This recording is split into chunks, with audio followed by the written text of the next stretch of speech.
upside down like a diaper, and you bob around like a bobber in the water, and it's delightful. Highly recommend. Really? Okay. Frozen grapes with whiskey. Have people throwing them to you like you're a little. Okay. You throw them in the water. Oh yeah. Okay. We're sleeping on the upside down life jacket. We are sleeping on that. Is the way to go. It's Tate, wild how kids they basically have life jackets now. Is there instead of the floaties? Instead of learning how to. Oh yeah. Yeah, like we just had the floaties and you could just fall on your face. They were got these- super dangerous. Yeah, now they got these like chest protectors that are like bulletproof. The Chicago pools, it's got to be. There's like like U.S. Coast Guard approved. What's up, what's up? Jacket for kids, and like they won't, unless it's like that kind, they won't let your kid in the pool with Oh, okay. like random. A little bit of an early start. Kind that doesn't flip forward. In your face. Kids drown too much. Bet you guys didn't see that coming. Yeah. My son always fights More wearing so his. when like I just had to start a little early because I had a feeling the yak was going to end early. who drown just because they never learned how to swim. Which Get this camera in focus, you know what I'm saying? that's like the first skill you should. How we doing, guys? Happy Monday. Yeah. So where do they drown in like oceans or? Okay, I think we're good. Just, like, happen to I think fall everything's into kosher. something and never learn how to swim. It's also Why do I look so oily? out of shape, like. Yeah. It's Monday, dude. I'm attacking this Monday, starting half an hour early. They say start on 2. I say no, 1:30. Fourth, you'll just float naturally. Management likes that stuff, man. Yeah, that's exactly what And I got some new clothes. Talk to me. Which is crazy. And he was What are we thinking on the new clothes? instead of going down, Ty looks kind of fucked up. this is the end. You know, it's like, no, Hold on. hit body water, you'll be fine. I feel like it's almost instinctual, like to keep yourself afloat for at least. A lot of time watching Bob Fox. Good for you, Burst Secret. Shout out to Bob Fox, dude. But they say drowning very soon. Shout out to Bob Fox doing a 24-hour. Because We're on a heater underwater. today. But like they in the That ain't movies easy. portray it like you're That is not easy. I honestly once you swallow the water, you're not. don't know if I could do that.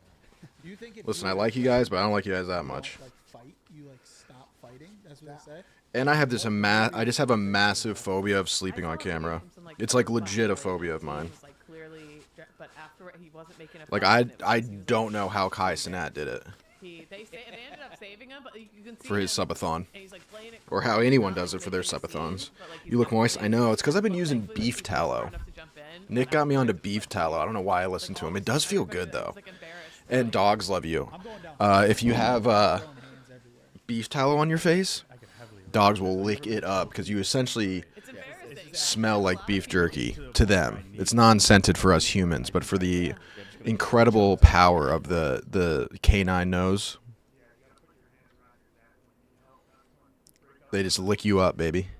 Lick you up. But happy Monday, guys.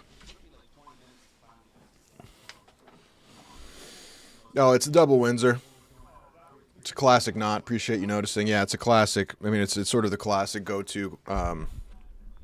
It's a powerful knot. The double Windsor is a little bit fatter than the single Windsor, and you know these days the fat knot implies power. Overall thickness of business. You don't want to be a thin business. You want to be a thick businessman.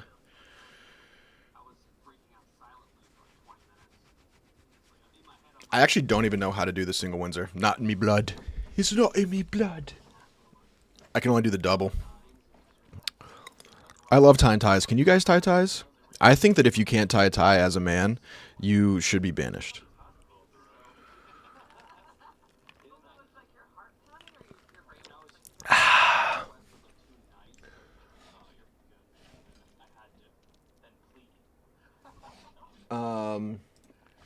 But yeah, I started the day a little early because I think the yak's going to end early because they're a little short on shooters.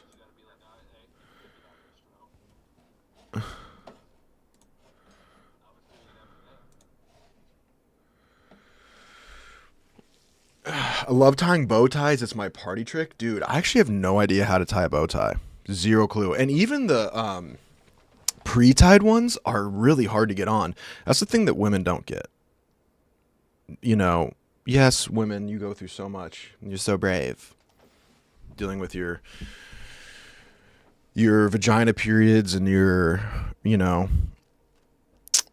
childbirth, systemic oppression, you know, that kind of stuff. But you've never had to put on a pre-tied bow tie. So, checkmate.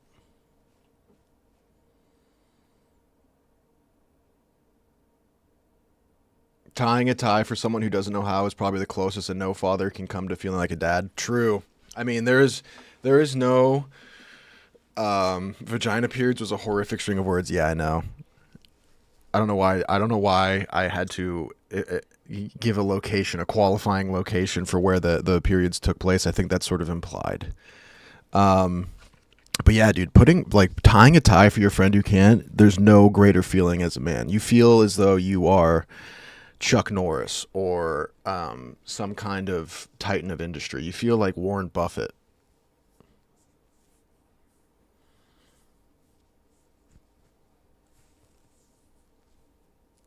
You really do. And it just is so belittling. Even though, like, when you really break it down, like, ties are really an odd fashion accessory. Like, why do we have ties? I don't know if this is true, but I read online that the reason that the necktie became a mainstay in men's formal wear was because there was a king in England who had some gross, disgusting turkey neck. He had, like, some scar or something going on with his neck, and it looked like some sort of like fleshy wound. It was just disgusting. So he would wear these like ornate, like kind of like scarves, and then eventually he started tying them, and it was sort of like an ascot, I guess. And then because like everyone didn't want him to feel like a gross, disgusting loser, other people started doing it as well. And then the tie sort of became what it is today. Try wearing a bra. That's the real torture of being a woman. Honestly true. Like, right on your rib cage. Yeah, that would suck. I remember like the Free the Nipple campaign when that was hot. Remember when that was our biggest thing? God, good times. That's how you know in retrospect and in the rearview mirror how good we had it. Nowadays everything's like, oh gosh, this is heavy. I'm so sad. All this sadness, all this war and shit. But back in the day, it was like the biggest cause on Instagram was Free the Nipple. And the funniest thing to me about Free the Nipple is I was like, who's opposing this? Like, I think this is a unanimous good. Like, they were like, we must free the nipple. And then I think I was like, is there an opposing force here? Is there an opposition to this movement? I don't know it. Big Berg, thank you so much for the 18 months. The cam is so close, Rudy. Is it? Oh, okay. Do you want it closer? Should we just chat like this for all of Monday? Do you guys remember the Free the Nipple campaign? I do. I don't remember them having any opposition. Does this feel more comfortable for you? I'm waiting. What's your take, chatter? We're all waiting. Go ahead. Speak up.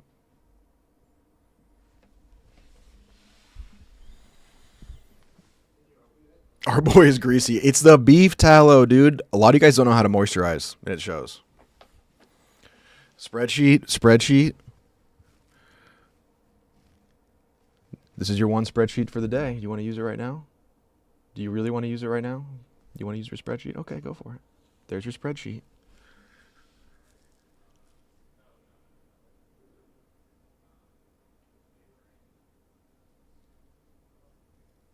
You happy? And we're back.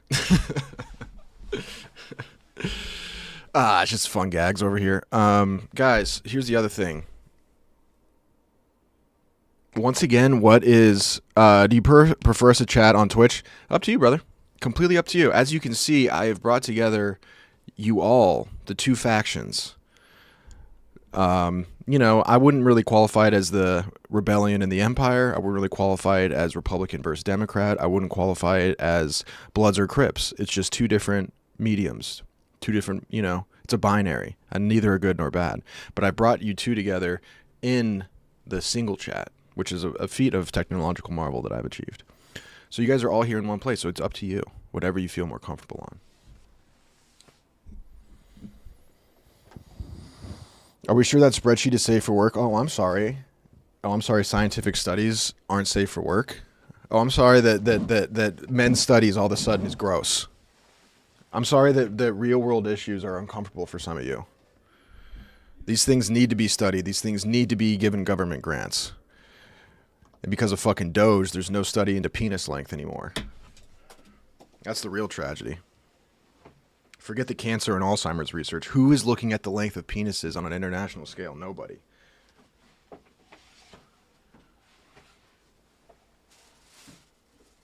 Honestly, though, they don't talk about that enough. Like, there's a lot of scientific studies that are just like, is this necessary? Like, could you use your skills for something more necessary? Like, my brother studies birds, which you may be like, okay, who cares about birds? Birds get a bad rap. Birds are awesome.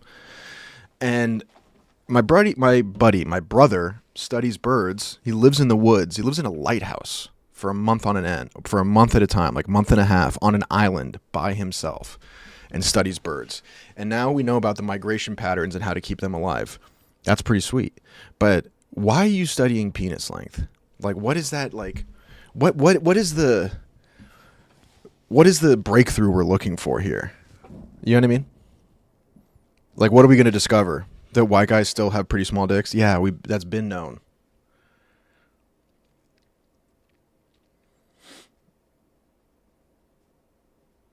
I can see why Elon would have wanted that to cut that, to be fair. Yeah.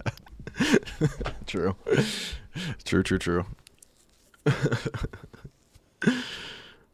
I'm just rambling, dude. What happened to Schedule 1? I mean, it's still in the rotation. So, what I was going to do today, we can play Schedule 1 today. It's a bit of a goofy day because I didn't realize that the bet gala was starting at 5. So, start a little bit early because we're going to end when that starts, because God forbid I stream over that and get sent to Auschwitz by Dave.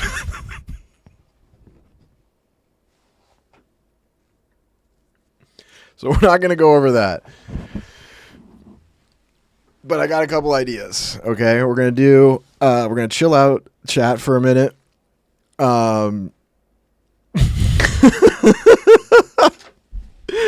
That's Dave's new punishment, dude. You step out of line, you're going to Auschwitz. That was the funniest shit I've ever seen, dude. I mean, it's a terrible situation and like disgusting, but like his response, I was pretty happy with. I was proud of him. I mean, I'm proud of him. I don't know. He's my fucking boss. Like, anything you want, me lord. But like, I think it's a good thing. Like, rather than like just being like a complete, like, you know, listen, Dave is a spiteful guy. He's actually, people don't realize he's like incredibly generous. Like, if he likes you, and he's like incredibly fair, and he kind of has like a prickly personality, but that's only if he's like he's kind of like I guess, I don't know, a dog seems sort of mean, but he's like, you know how like if a dog doesn't like you, it's like kind of like that's it. You know what I mean? Like, you can't really fix that relationship. But if he trusts you and likes you, then he's like incredibly generous. And from the outside looking in, he seems so mean, but that's just sort of his like online personality. But I thought that was a good solution. See how I saved that right there? He thought Auschwitz was in Germany. I know. Well, it seemed like he did think that, but I think that he said that like we're sending him to Germany and allow me to defend my fearless leader. I think he said, he clearly said they're going to Germany and then Auschwitz. It's a little layover in Germany and then they're going to Poland.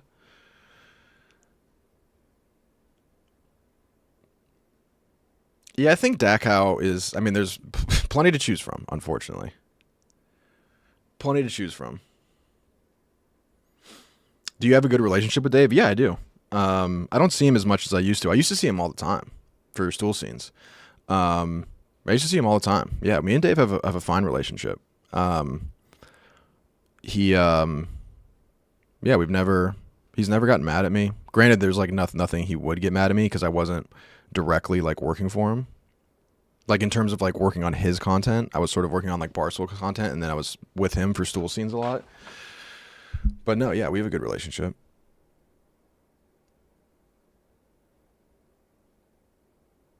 But the solution of being like the progression of sending them to anti-Semitism classes and then landing on Auschwitz was something that Dave could only come up with.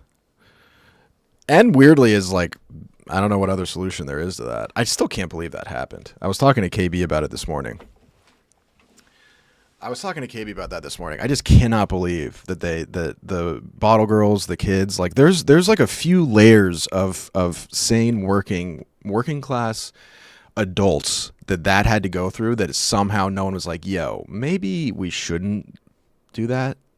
Crazy. Even on top of, like, take away the fact that the owner and operator of this entire operation is a Jewish man. I just don't know how that got through. It's really stunning. Apparently, in the club, we are not all fam. That was my biggest takeaway. I was under the impression that in the club, we all fam. Doesn't seem to be the case anymore. And that's sad. Yeah, that would, yeah, imagine you're peeking on Molly and see that. Boner kill. I mean, like, even if you were blacked out, I'd be like, what?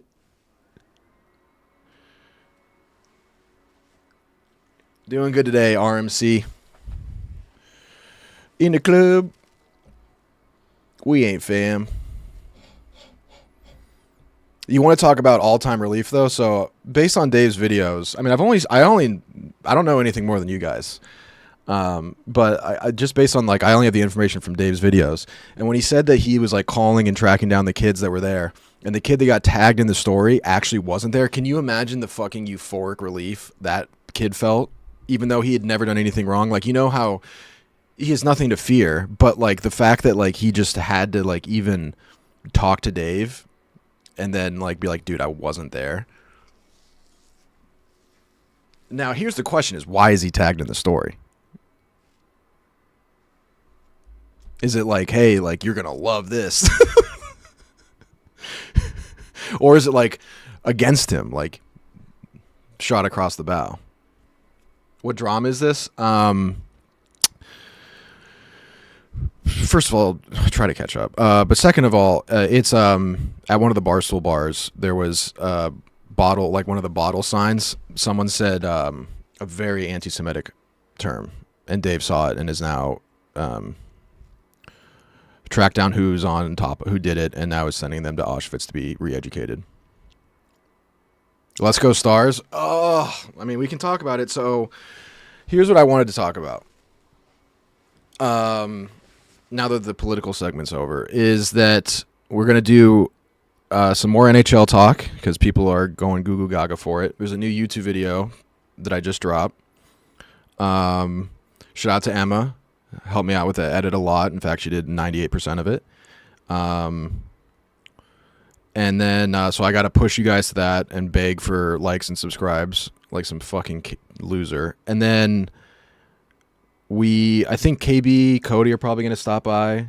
And then we can put it up to the group because we got to end by 5 because of the bet gala. So we can either pick up on Schedule 1. We can pick up on Oblivion. I feel like the Oblivion thing has kind of run its course. But we can either do that. We can do Schedule 1. We can, whatever KB and Cody, if they pull up, we can play games with them. Or we could do Subnautica episode 1. I'm flirting with Subnautica. Also, did you guys see that we were literally talking about Grand Theft Auto and like how it was when it was coming out, yada, yada, yada. And I was like, I don't think that there's like a date, like it's going to be a while. Boom. Delayed. Rudy, you have to finish games now that you're FTS. I know. Okay, but here's the thing. I'm going to finish Schedule 1. It's just more so I like to keep like a little sort of rotation going. It's like one of those sushi bars with the rotating with the conveyor belt. You know what I'm saying? It's sort of like a buffet. So like eventually we're going to finish all of them, but I like to mix it up a little bit. Maybe that's the wrong strategy. You guys tell me. But Oblivion, like we're never going to actually finish that. Like the only streamer I've seen, I'm sure there's more than one. I don't want to get mad at the cleaning crew, but there's a vacuum. The only streamer I've seen like finish it that I follow is Moon. It's like a 56. It can go on forever. So you know what I'm saying? But yeah, we are in the business of finishing games now. GTA forcing you to play as a chick is the only thing. Yeah, I mean, people are going to get up in the ass. But here's the thing, guys. For all those weirdos out there that are like, you got to like play as a chick or whatever. First of all, she is a fat-ass Latina. So is it that bad? Hold on, I got to close this door. The board is jubilant at your ascendance.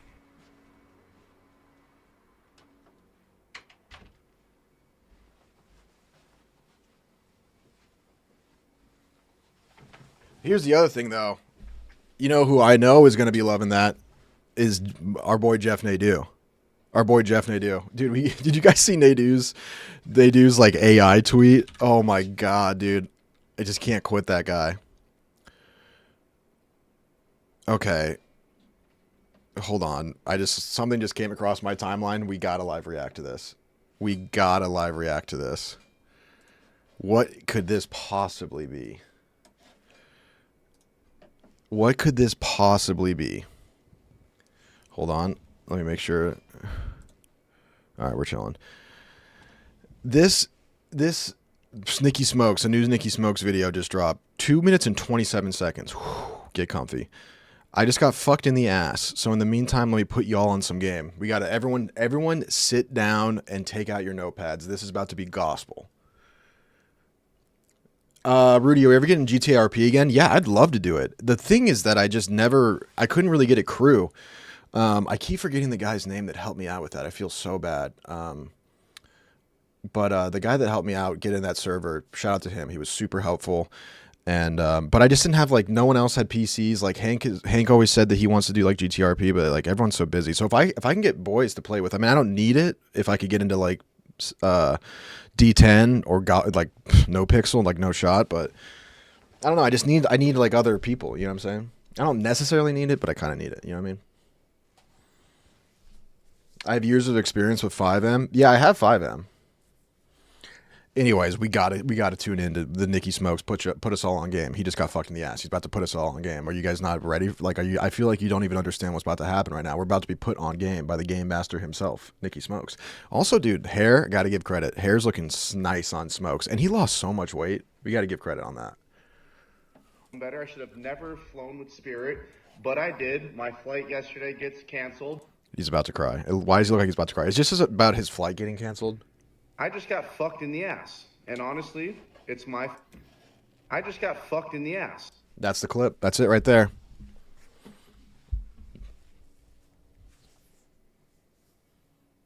Wise words. Profound words from Nicky Smokes. Short video, to the point. I like it. And honestly, it's my fault. I should have known better. I should have never flown with Spirit. Dude, I think he's actually about to cry. But I did. My flight yesterday gets canceled. So they told me the next flight they have out is Monday night, 10 p.m. with a 6-hour layover in Dallas. I told them to go fuck myself. I have to... That does suck. That's rough. That's really rough. Next day with a 6-hour layover is dirty business. But already a quick slip up. I told him to go fuck myself. Did he mean to say I told him to go fuck themselves, or did he mean to say I told him I guess I'll just go fuck myself? Layover in Dallas. I told him to go fuck myself. $500 to get a direct flight. I kind of like that, dude. Like in an argument, like that's a nice curveball they're not ready for. Oh yeah, yeah. How about you go fuck myself? Southwest to Chicago for tonight, but instead of complaining about getting fucked in the ass, I'm going to use the extra 12 hours I have in Florida and make the best of it. There's no better feeling than when I come home and I see my mother. She means the entire Okay, I can see why he seemed emotional. I feel kind of bad now. world to me, but a close second to seeing my mother is getting a pub sub. Now, Okay, then he gets me again. I mean, this guy's an artist. He's bobbing and weaving all over me. First I'm out, then I'm in, and then he hits me with the public sub. I think it's going to be a sob story, and then it's about you know what's great is seeing my mother, who I care so much for, and I don't get to see that often. And but after that, it's a fucking sandwich. let me teach you guys a couple tricks as a born and raised Floridian. First of all, if you're getting this sub to go, have to get the sauces on the side. That's a veteran lettuce, Okay, I'm not watching another 2 minutes of it's eating a sandwich. Oh, but he's got banana peppers though. I'm with that. I'm with you, Smokes. Banana peppers are so underrated. Banana peppers are the most underrated condiment. Is that a condiment? Is that a condiment? Banana peppers? Okay, yak wrapped. Hell yeah. Yak after party. Let's get it.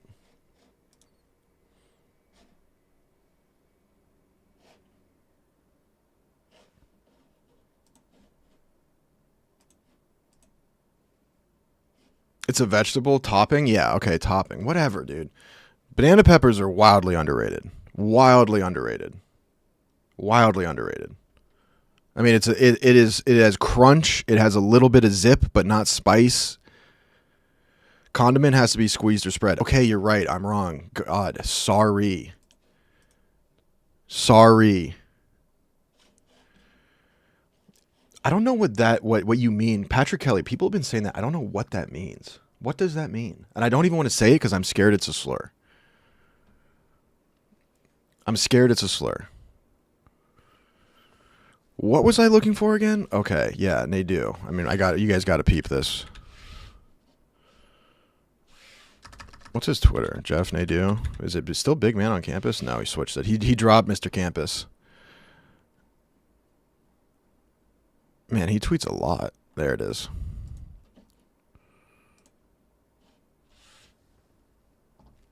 I mean, you want to talk about a guy right here. This is the Jeff Nadeau experience right here, dude. He's a man of culture. He's a man of culture. Stylish, perfect hairline. Where does he live? Broad Street. Broad Street. Where's your broad? Population Nadeau. With the Amish, terrified. Can't even understand what this guy's going through. And then, of course, in his immediate orbit, always at all times, is a fat ass Latina, without question. Doesn't matter if he was on Mars, he would have a fat ass Latina. In fact, I'm surprised that he wasn't on the Blue Horizon ship with Katy Perry and company. Broad Street is also the main street in Philadelphia. Yeah, I know. Thank you, Chatter, for clarifying. Smartest Chatter. Rudy, you can't get mad at us when we answer a question and said answer is something you don't like. That is actually my God-given right as a streamer. That is literally why we do this, is so that I can be ignorant about things, you correct me, and then upon the correction, I get mad at you. That is how this has always worked and how it will work till the end of time. I'm feeling a little sorry. Listen, the energy drink just kicked in. I'm sorry.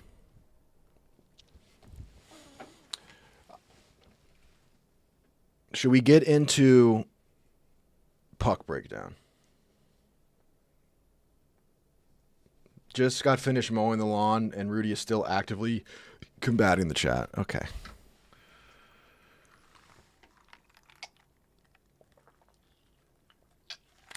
Alyssa, don't dislike the stream, please. I'm begging you. Okay, first and foremost, I got to push you. I got to do a little shameless self-promo.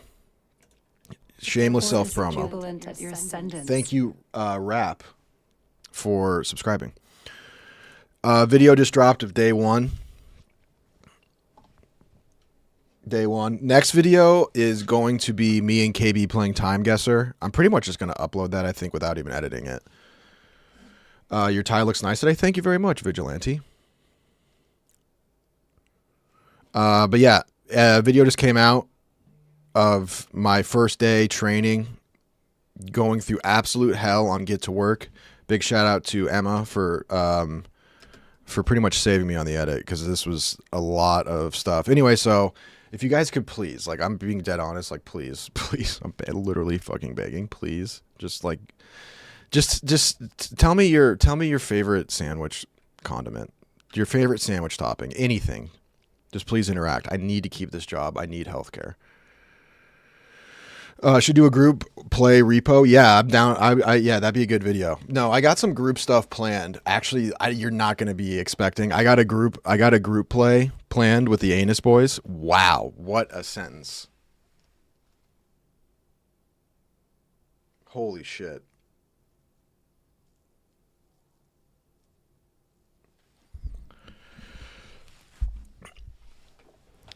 I got it. I'm not asking you to. Thank you for saying your favorite topping / condiment in the chat. I really appreciate that. I'm saying please do it in the YouTube video and please like it. I can't believe I just said I have a really exciting Anus group play coming. That was insane. That just like happened so fast. Anyways, with the guys from the new Untold Story podcast, we're going to be playing a game together, and it's going to be very fun. And you're never going to expect the game. You're never going to expect the game, but it's going to be money. But yeah, YouTube video's out now. Oh, we got 3 comments. Let's take a look at them. Mayonnaise for sure. Okay, iron hockey. I can't even be mad at you. And then Rob. Okay, Rob. Appreciate the interaction nonetheless. Anyways, new YouTube video out. Go check it out.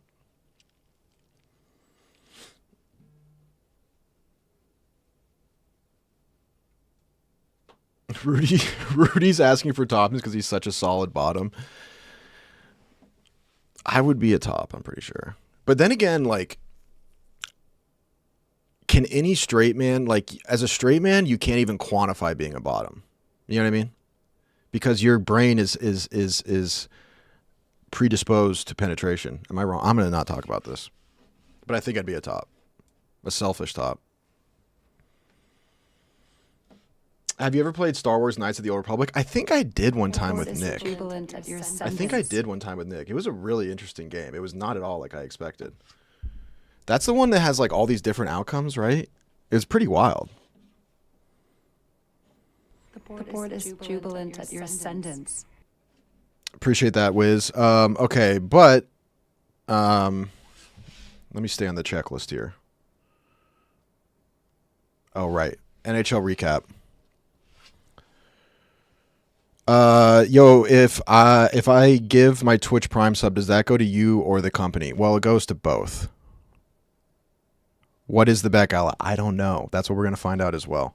But we're going to jump into some NHL recap. My heart got ripped out twice. Actually, 3 times, if we're counting the Kings game. Because I was riding for my boy, all my guys. Trevor Moore on the Kings.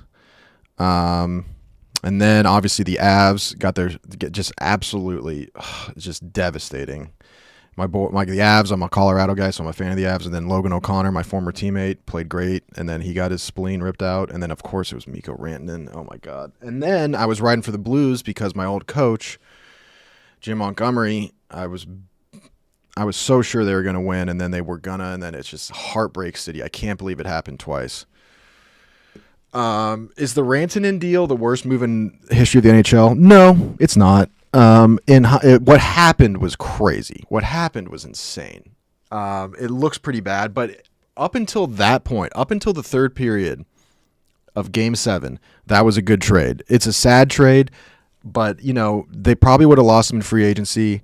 And it was a good trade for the Avs. I don't think the Avs expected him to go to Dallas. I think they're like, okay, he's in a different conference. That's good. And then all of a sudden he's on Dallas. That's not ideal. But, I mean, it's just like... I mean, it was a good trade. You get a really good player in Shaw that's at a cheaper rate. You know what I mean? Like, at a certain point, like, you end up like the Maple Leafs where your 3 guys are eating up your entire salary cap. So I can understand the move. It just didn't... I mean, he scored a fucking hat trick in the third period twice. Or in one period twice. So, yeah, I guess you could say it's a bad move. But that's crazy. Fucking A. Okay. God, that just made me so mad, dude. Credit. I've said it a million times. The Avs were a better team for 95% of that series and couldn't win. I knew someone was going to say, yeah, the Maple Leafs are in the second round, but the Avs are not. The Maple Leafs had to play the Senators. The Avalanche had to play the fucking Dallas Stars. Granted, they didn't have their 2 best players. But that's like a Western Conference final matchup in the first round. But I keep saying that the Avs were better. They lost a series. I have to give credit to Dallas. You just have to. Like, you know what I mean?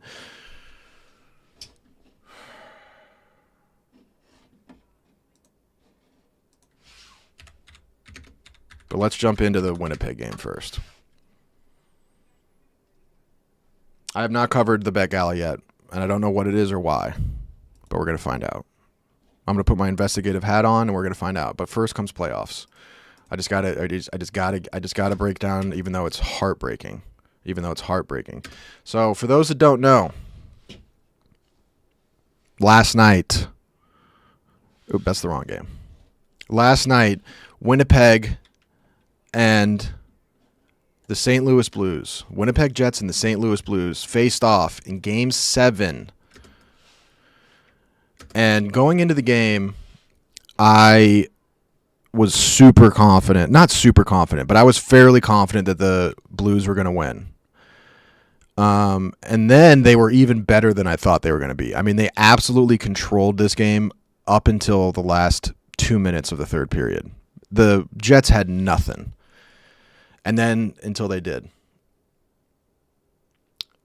I don't know if Kyle Connor intentionally passed that either, but I'm going to look at the film. We're going to find out. So let's look at the first goal. Okay. First goal. We're 1 minute into the game.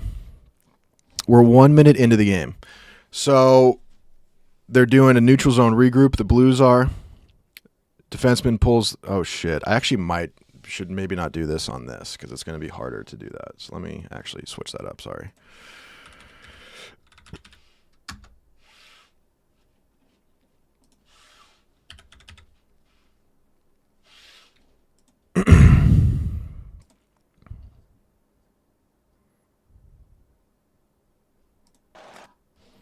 Although there is something. Fuck.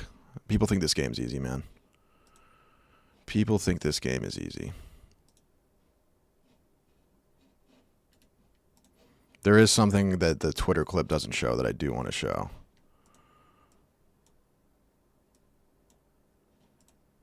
Okay, first of all, neutral zone regroup. It's a neutral zone regroup, and they're pulling the puck back.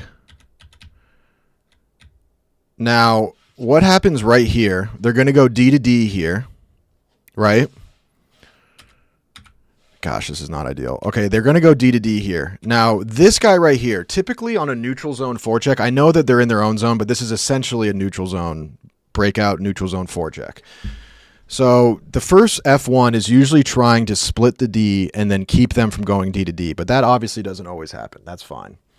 Now, typically, the way we were taught by Jim Montgomery, Baldy over here on the bench, my old coach, he told us that if you are trying to keep them to one side and the D-man still goes D to D and you're F1, you should not turn back and go to the other D because you're just going to lose so much speed and he's going to beat you up the ice anyway. So what we were taught to do is that you come up this way, filter out, and then F2 then comes in and sets an angle because he's already holding speed. They don't do that. I don't know if it's because they've been told not to or what. But anyway, so they don't do that. And they go D to D. Now, this right here, when you go D to D in this situation, this is called a climb. And sometimes teams, it happens naturally, but sometimes in your neutral zone breakout, you actually plan for this. You try to plan for the climb. So you go D to D, and basically this guy's job is to suck everyone in. Suck everyone in. Okay? You're going Bonnie Blue. You're just lining them up and sucking them in. And so the climb is basically you catch this D to D pass and then you climb up the ice and then try to get ahead of this F1 and basically take him out of the play. And then you have essentially a 4-on-4 coming up the ice. And you have the centerman, Robert Thomas, is in a perfect position here. So he's going to climb up, and then the easiest pass is either you can go up the wall and then get a chip in, or you can go up the wall and tap it. You can go cross ice if it's open, but typically it's just going to go to the centerman who is going, this is low and slow, they call it. Low and slow. You want to be low, nice and slow, make this pass easy so that you can carry your speed up the ice. So here comes the climb. He climbs up. He doesn't climb up that fast. Anyways, so now this F1 is circled back and is going back on this guy. Kyle Connor, I believe that's Kyle Connor, is on Robert Thomas. D-man, everyone's gapped up. They're kind of stretching out. The strong side forward is stretching out. That's good. Kosher, all gravy. So he hits Robert Thomas here. This is all good. Defense is in a fine position, even though I think this F1 kind of made a mistake by circling back and going back on this demon, but it's fine. Kyrou is not stretching, and then that means that who's the other guy in the first line? Anyways, now we can go to the other clips where it's easier for me to jump around and not get caught doing things I shouldn't be doing. Okay. Buchnevich, yes. So move the puck up. Move the puck up to Robert Thomas. Robert Thomas gets the puck here. He's got the Winnipeg Jets collapsing on him. Now, typically on the Winnipeg side, this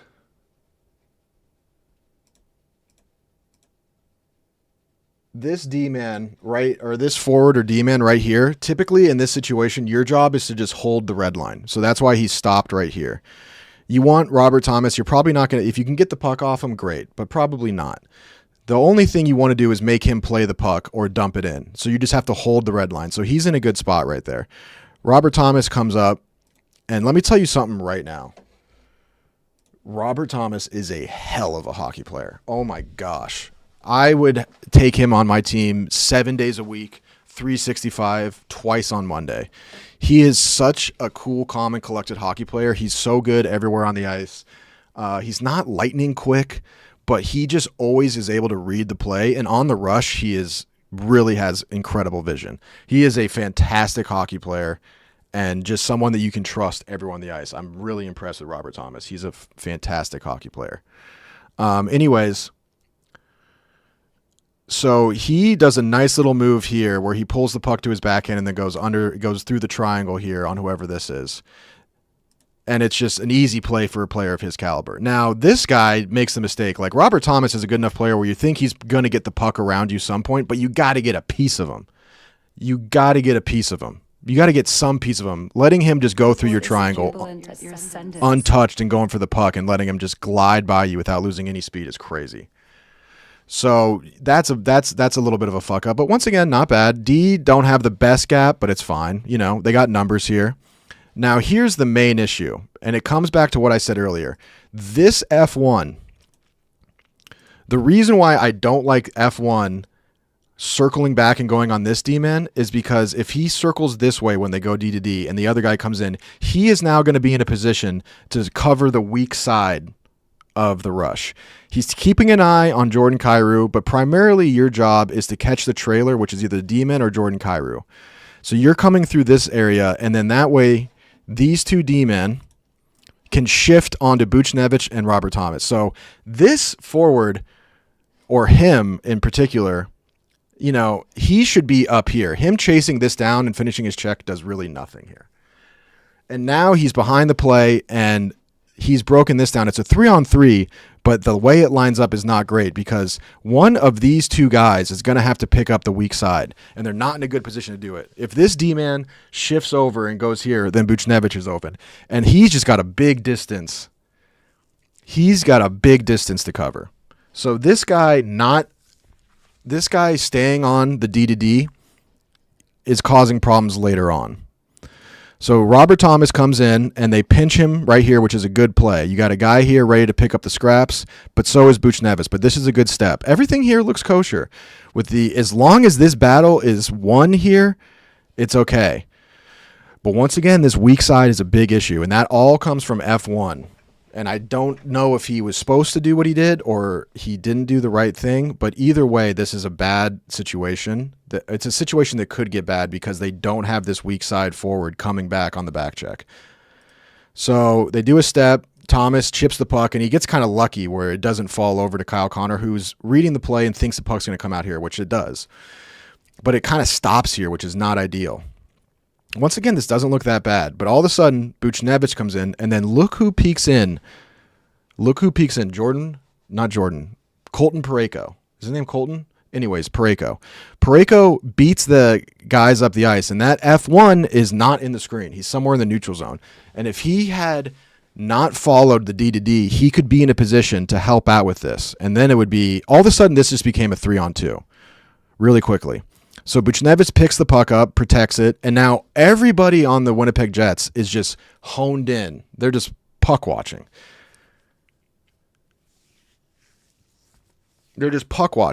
So this weak side is wide open for business. And it really comes down to that F1. I can't blame these guys for watching the puck because he's got to watch him, and then he's the one that stepped up. So they're all making correct plays. They have to get on the puck and try to stop this from happening. But it really comes down to the weak side forward and that F1 not tracking back. And it comes down to just literally that little tiny play on the F1. They get the puck to Kyrou, and all of a sudden, boom, 2-on-1. Colton Wyatt Parayko. Thank you for the full name. No one ever gives the full name. Now, Jordan Kyrou has the puck here, and it's not who you want to have the puck in 2-on-1 inside the dots with a D-man who doesn't have a good gap. This has all of a sudden become a fucking unmitigated disaster in the first minute of the game. Not ideal. Parayko, typically you don't want to give away the cross ice pass, but Jordan Kyrou is much more threatening than Parayko. And Parayko, from watching this series, if he had any kind of offensive ability, he would be maybe one of the best players in the NHL. Because he gets up on the play a lot, but then when he gets the puck, he doesn't even know what to do with it. But he is a force.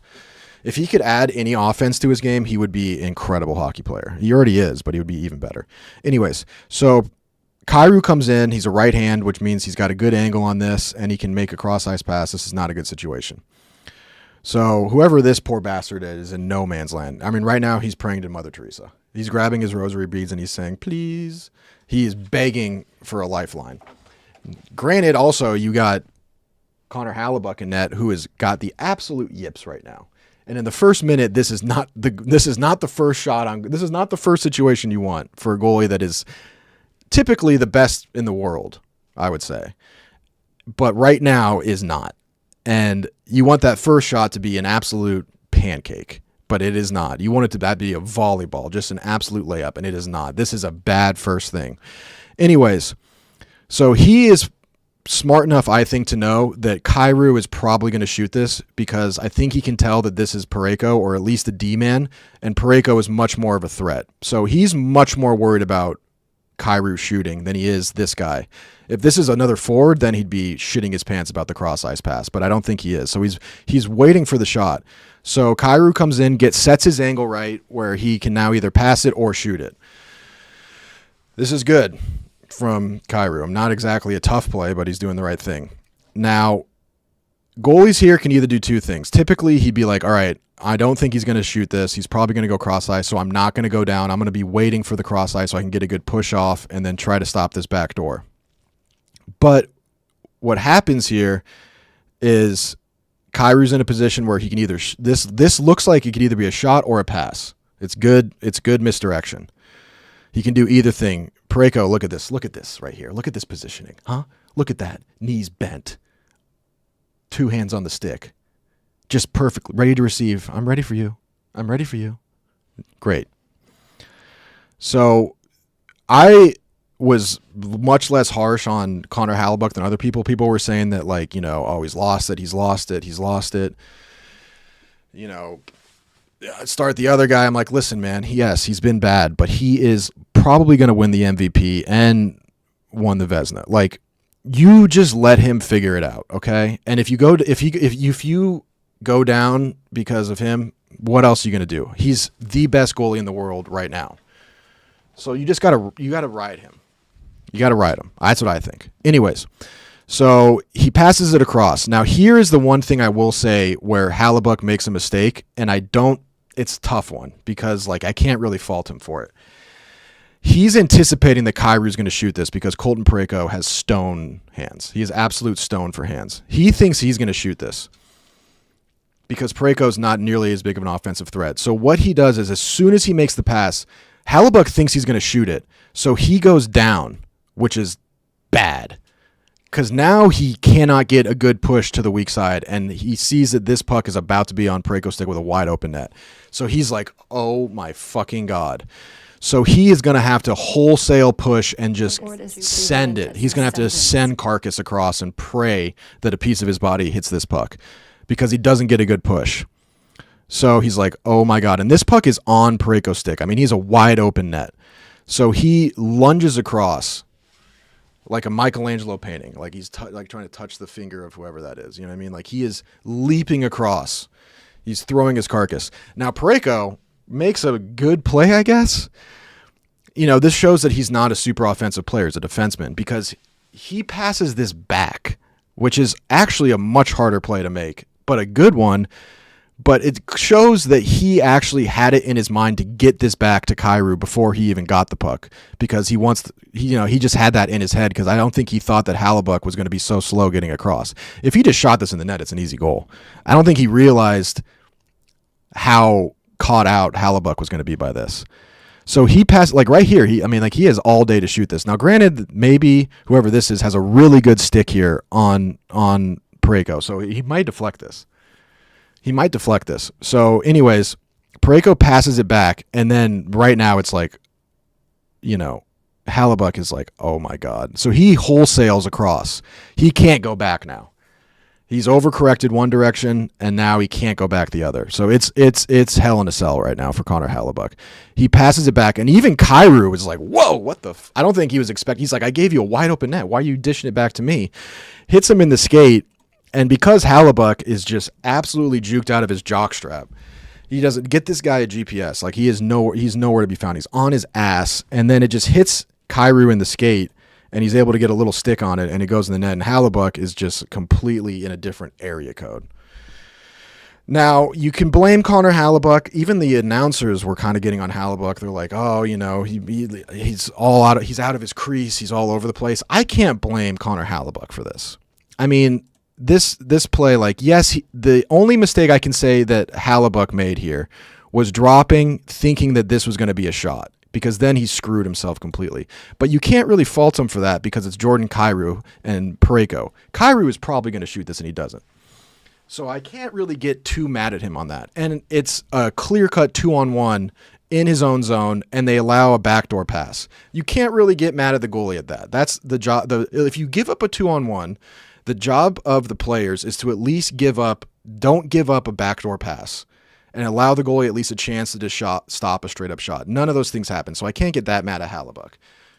And, yeah, that's how they go up one rip in the first minute. But it really, really, really comes down to this.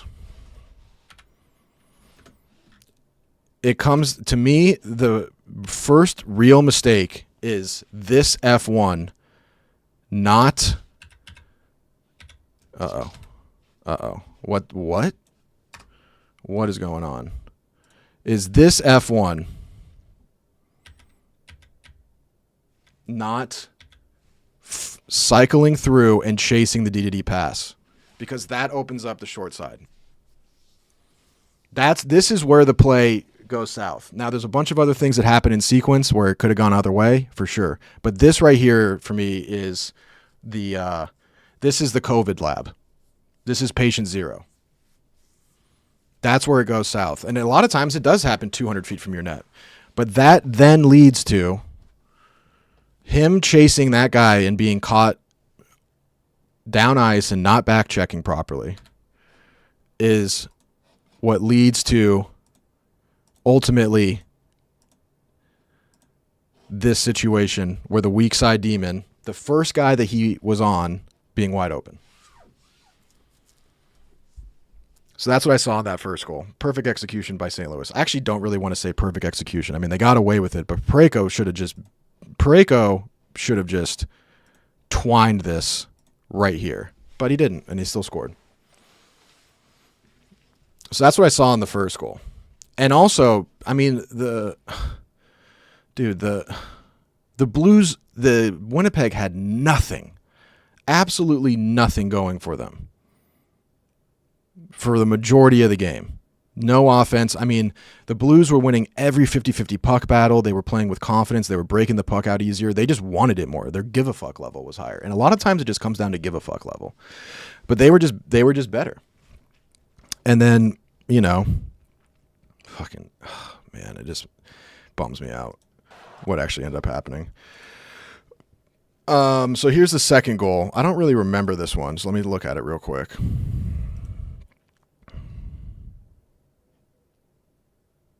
Oh, yeah, I remember. Okay, Kyle Connor turns it over. Okay, yeah, I remember this one.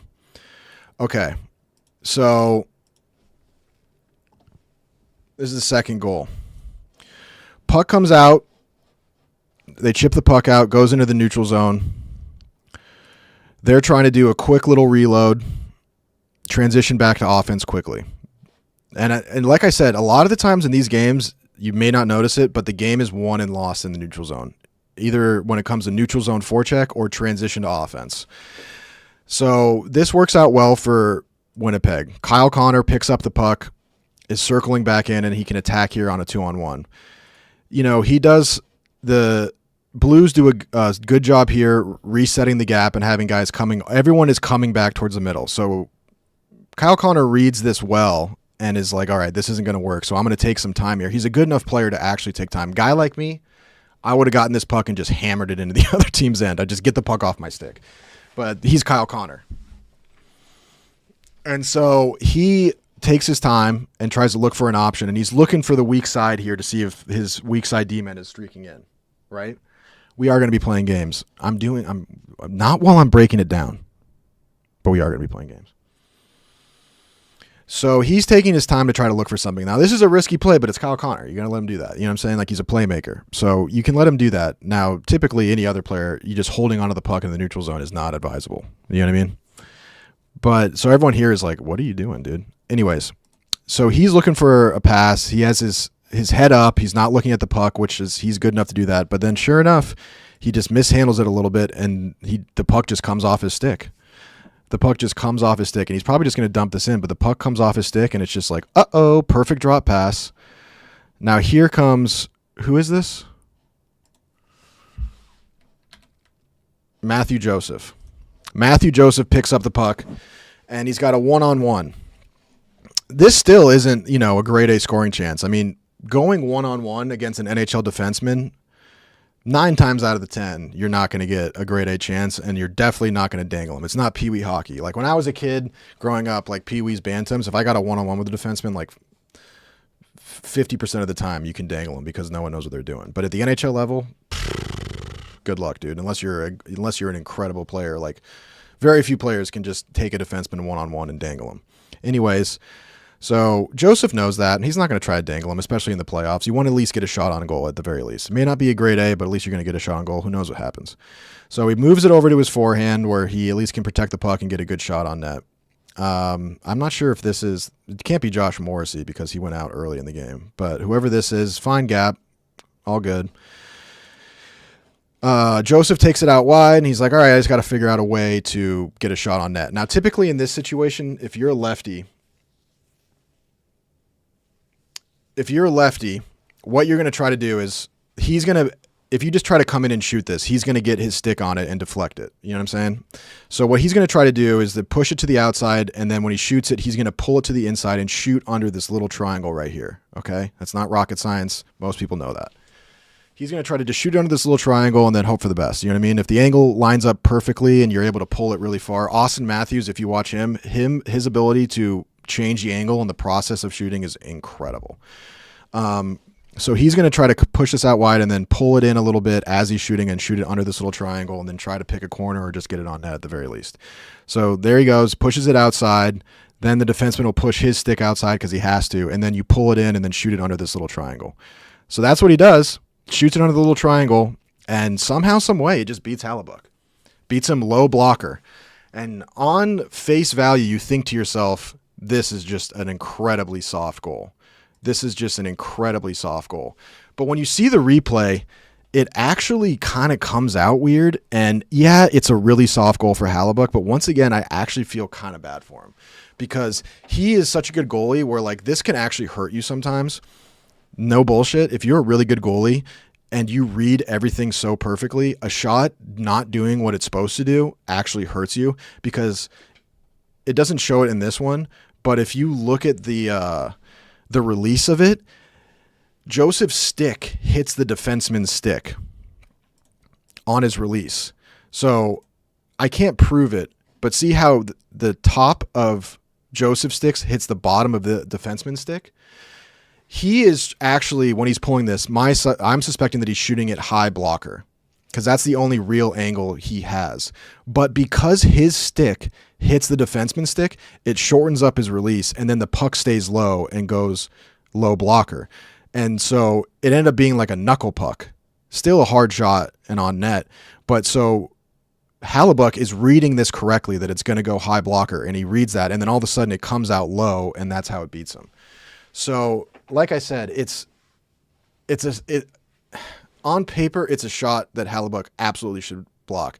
But a little weird, goofy thing happens where the release is not what it's supposed to be, and it's not even what Joseph intended, but it throws Hellebuyck off and it goes in.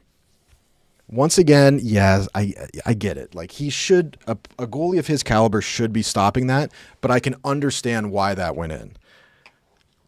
And a goalie that's actually worse, that didn't read it, would be in a better position to save it, because they don't have an expectation of where it's going to go, so they're just reacting. He's reading where it's going before the shot even happens and trying to stay ahead of it, and by staying ahead of it, he actually gets caught out.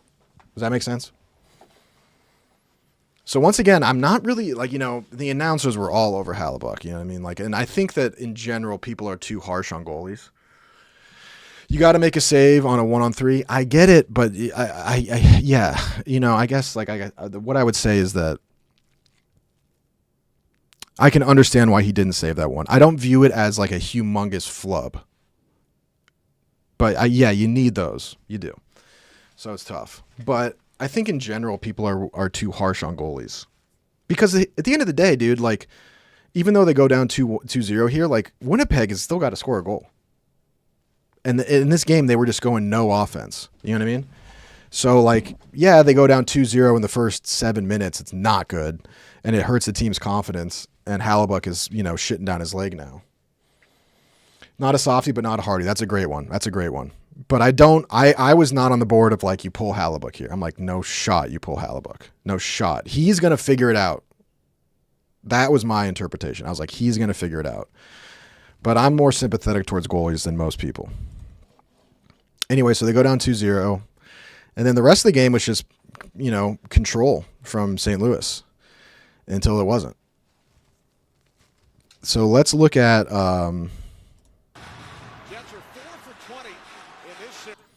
Okay, so here comes... This is Winnipeg's first goal on the power play.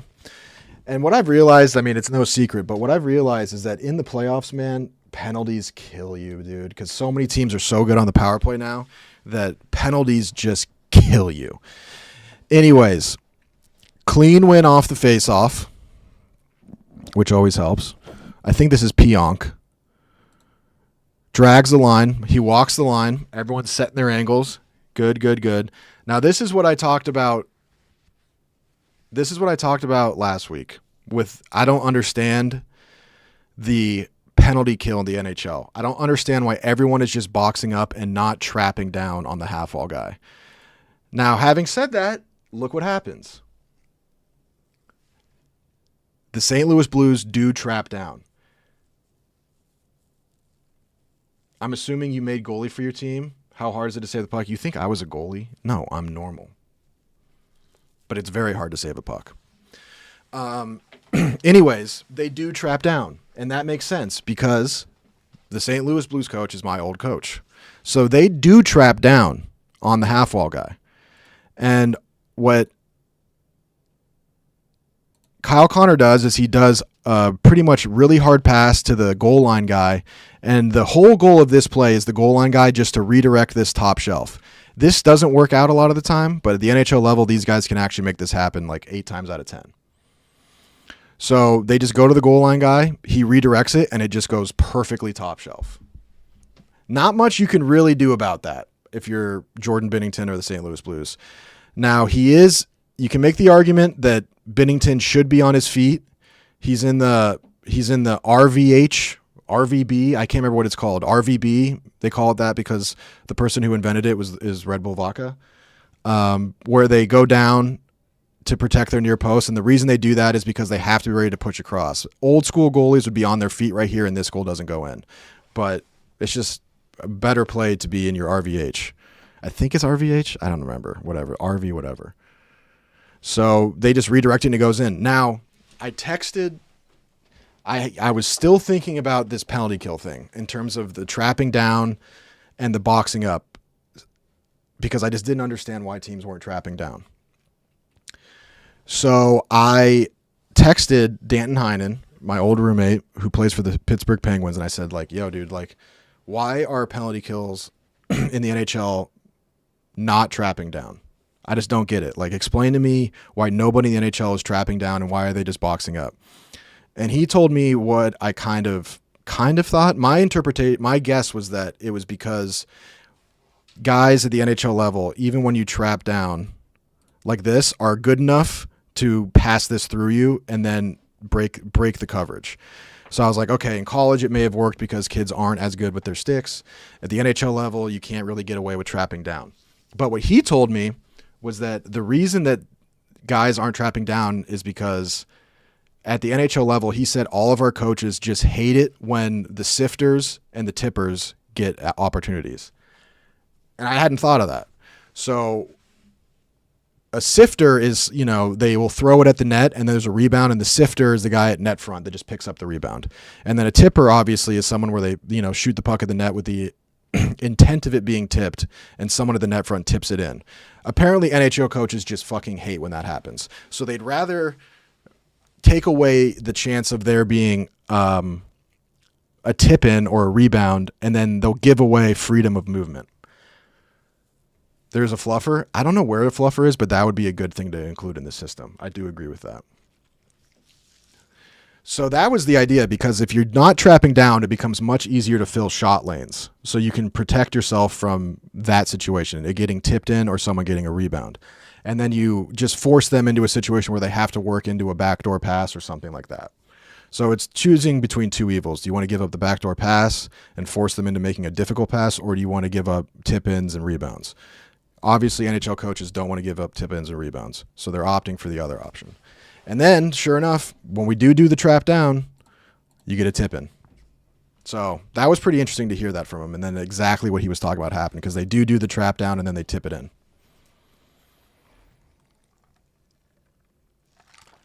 So that was interesting. Shout out to Dan Heinen, the rifle. I guess we can now break down the fucking disaster in the last minute. Ugh.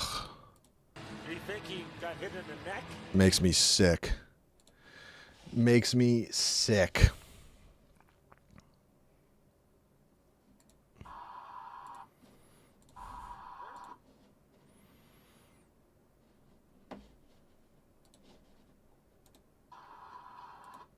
Okay, where's the first one?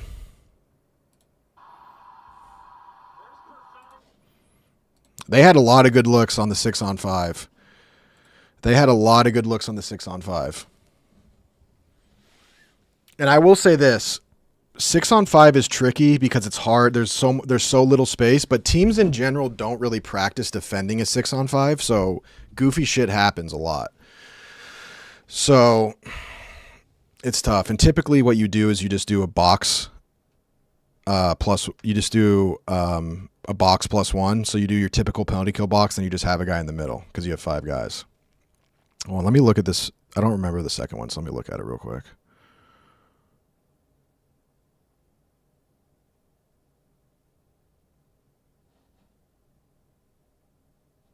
Oh, yeah. I mean, there's not really much to say on this one. So 6-on-5, they try to go backdoor, puck, battle in the corner. The thing that hurts about this is that the Blues win this race to the corner. 2 guys. The problem is that they're both on their back end. If either of these guys are on their forehand, the Blues are probably going to the second round, which is tough pill to swallow. Anyways, they're on their backhand, so they can't do much. And then by that time, the Jets swarm on the puck. He has to move the puck. Braden Shen, or whichever Shen it is, moves it up to the puck. They go D to D, rotate out to the half wall. And the issue is that now these guys are trying to come back to middle. But this is still good positioning by everyone. This is not a great situation. It's a broken play, so it's tough. One of these guys, you want one of them to come out maybe, but the problem is that then you leave a 2-on-1 at the net. It's just a broken play. Yeah, you should try to hold that against the boards. I couldn't see exactly what happened. He may have just lost control of it, but yeah, you're right. You shouldn't just be shoveling that up to the point man if you're Shen. I don't know exactly what happened. He could have maybe gotten his stick poked out and then it goes up. Like who knows? But yeah, you're right. You should be holding it there. Even though, you know, a lot of players like kind of panic. They just want to move it up the wall and hopefully it bounces or something. But, you know, it's kind of scary just holding it in your own corner. And then if that pops out, then they can just hit a quick guy in the slot or something. So either one are bad, but you're correct. Yes, you should hold that in the corner rather than just giving them a free sort of reset, I would say. Anyways, they move it to the half wall. He's got time and space to walk down. Now, where things go south here is that people start puck watching. So here comes Shen. And this guy starts walking down the wall, and Shen kind of stays glued to the puck here. This defenseman's in a good position. This net front defenseman has got to take away this Shrek over here. But he's got to kind of stay in this area and try to protect the middle and then hopefully block the shot. But at the very least, you want to just give up an easy shot for Binnington. So he's taking away the far side here, like I talked about. You know, although I did say that you're supposed to take away the near side, but in this situation, you want to just protect the middle and then let Binnington have the shot.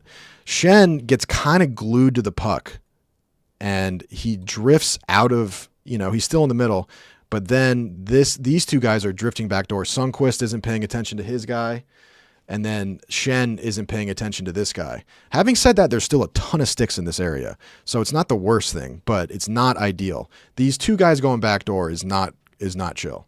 And Sundqvist should be seeing this. What position were you in hockey? I was left wing, also bench.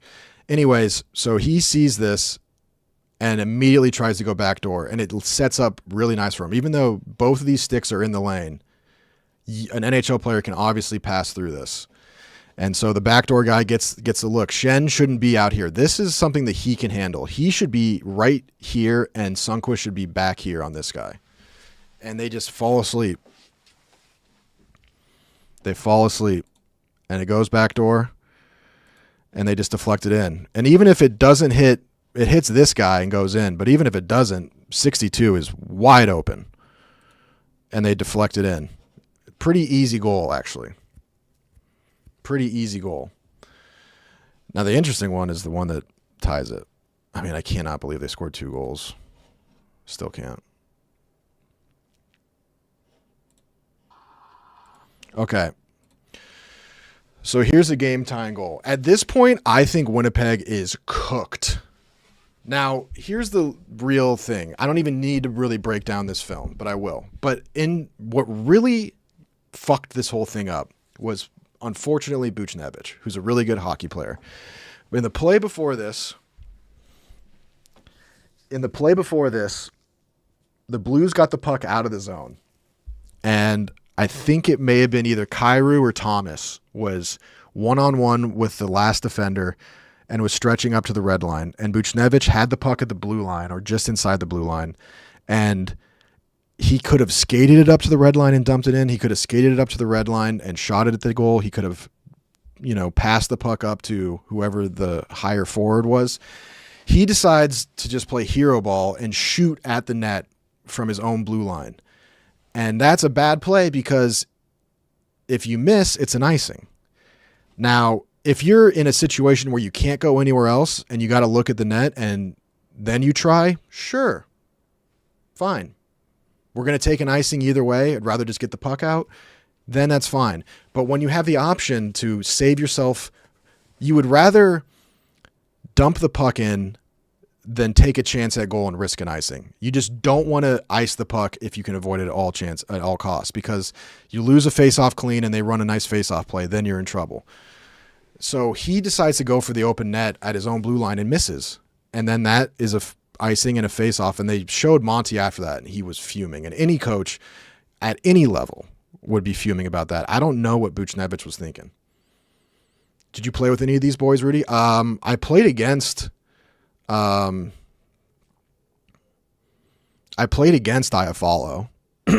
I played against who's the defenseman with the name with the P? I always think it's not Pinto. I played against Shane Pinto, but the other one, Pionk, Neil Pionk. I played against him. Both of them incredible. So I played against him, and then Monty, the Blues coach, was my old coach. But I didn't play with anybody on the Blues. Yeah, Pionk I played against, and I played against Iafallo. Anyway, so that leads to this situation. If Buchnevich doesn't do that, once again, the Blues are probably through the second round. Shit goes sideways here too, but man, that is a costly play, and I hate to say it. There's a lot of things that happen in the course of the game, but that kind of falls on Buchnevich's shoulders. Hindsight being 20/20, they lose in overtime. But it's a tough one. That's a tough one for Buchnevich. Anyways, the actual goal itself. Scrap in the corner. Typically the way you do it is if you're on the Winnipeg Jets and you're doing this, you have the man advantage. You want to outnumber whoever's in the corner, and the Blues will send, 2 guys in, but they're not going to commit a third. You know what I'm saying? Even though they're going to be in a man advantage here, you don't want to commit another guy because then it's going to leave people open here. So you're going to let your guys fight a man down, and hopefully it works out okay. But you don't want to commit guys low. So the Jets do the right thing. They outnumber the puck. They work it out. And then right here, I thought that this was when it was over. I thought that whoever this has got to move this puck to the weak side. I don't know if he tries to or not, but he gets his stick lift and it goes over here, and then they get a lucky bounce. Like if Buchnevich just picks this puck up, it's game over. And it bounces off whoever's this skate is, and it just barely gets by Buchnevich, so he can't get a handle on it. And then they're able to reset. So then Lowry puts it up to the point. And then, I can't remember who this is. They only have 6 seconds left, so he has to shoot this. And so he winds up for a Hail Mary slap shot. And I couldn't believe this. I was like, oh my God, this actually has a chance. He just fucking fans on it. Ehlers, yes. Ehlers just fans on it, which is so sad. Like, you have that one moment, that one opportunity to seize everything you ever wanted. One moment to capture. Don't let it slip. And he lets it slip. His palms are sweaty. In these weeks, arms are heavy. There's vomit on his sweater already. Mom's spaghetti. I mean, this is a disaster. And it's just, oh my God, like so embarrassing. And like, it just doesn't, he puts his whole bussy into this and just whiffs on it. So it was rough, but fucking just witchcraft. And then like these guys, like, Buchnevich is selling out for the block. All of a sudden it's a change up pass. It's crazy. So then it goes back to Lowry, and Lowry goes, one more, another one, wins the battle and gets the puck back up again. And then Ehlers just zips this across. And he's like, I'm not going to miss this one. This pass was 100 miles per hour. 100 miles per hour. He teleports this puck over to Connor. I think this is Kyle Connor. It has to be. Yeah, it is. It is. So he teleports this to Kyle Connor. Now they're in rush mode because they know that there's not much time left. So typically, like right here, Ehlers wouldn't zip this over here this quickly, and Connor wouldn't be one-touching this pass. Connor would not be one-touching this pass. I mean, that's a really hard pass to one-touch after it comes in at 100. It comes in at Mach 6.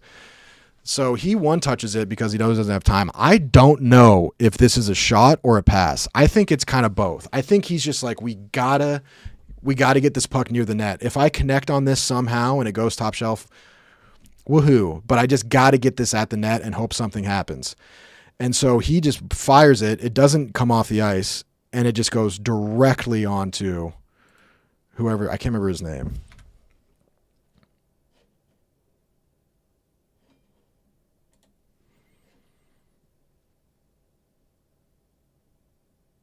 Of course, LD. Appreciate that.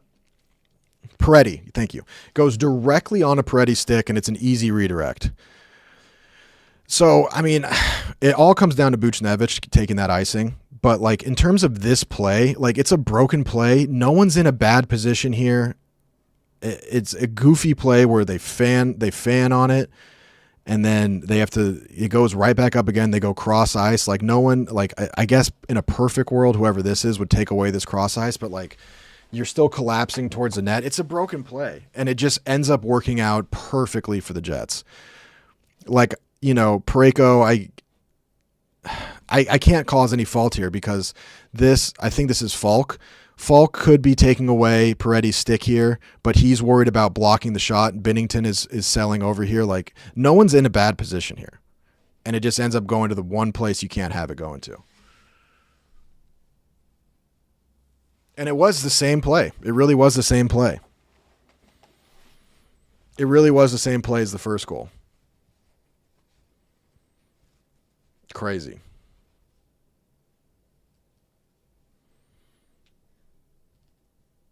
Is hockey game always fast-paced in a game like that? Yes. I mean, in the NHL regular season, it won't be nearly this fast-paced, but the playoffs, they take the limiter off for sure. They take the limiter off for sure. Yeah.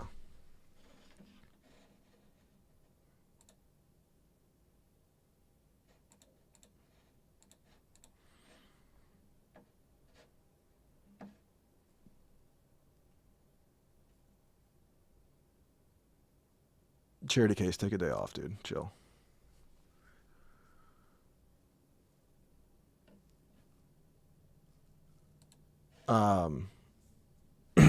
Who you got tonight, Leafs or Panthers? I haven't seen a ton of the Panthers, but the Panthers are a better team. I don't know. My gut would be Panthers. Yeah, the Panthers are scary, but it's game one. You never know. It's one of those things where, like, the Panthers are a well-seasoned playoff team. Them losing game one won't faze them one bit. You know what I mean?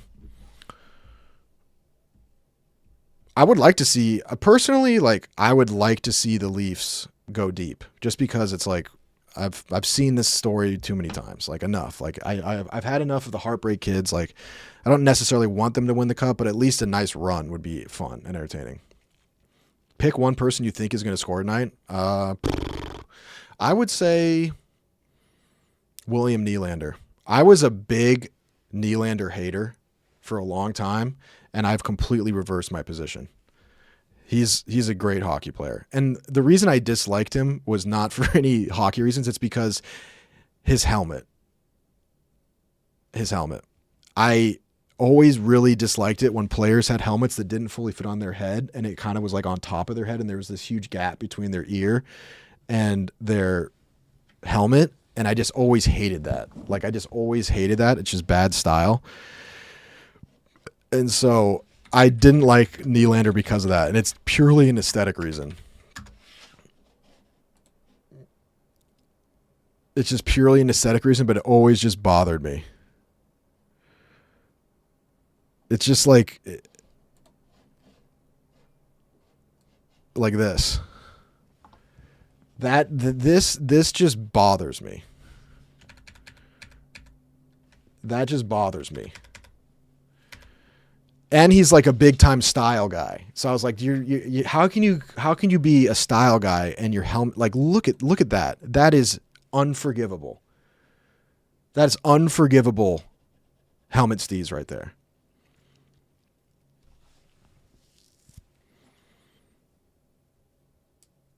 I was not prepared for you to comment Nylander style. Now I'm heated. Well, dude, he has great style. Everything else outside of that, great. This helmet swag is fucking unforgivable. And you know I'm right. But I've come around. He's a great player. But this is just silly. I mean, dude, this is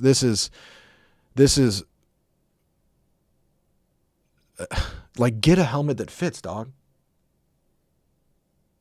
Like, this helmet doesn't fit, and you're an NHL player.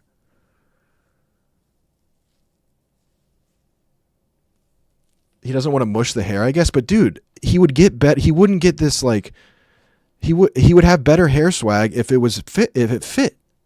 Now, granted, hold on a second, maybe I'm being rude. This is a crazy head shape. Maybe it does fit, and this is a crazy build. Maybe I'm just being unfair, because this is a crazy build. I mean, this is 60%. I mean, he's top heavy. He's 60% forehead. He's got a small face and a big head.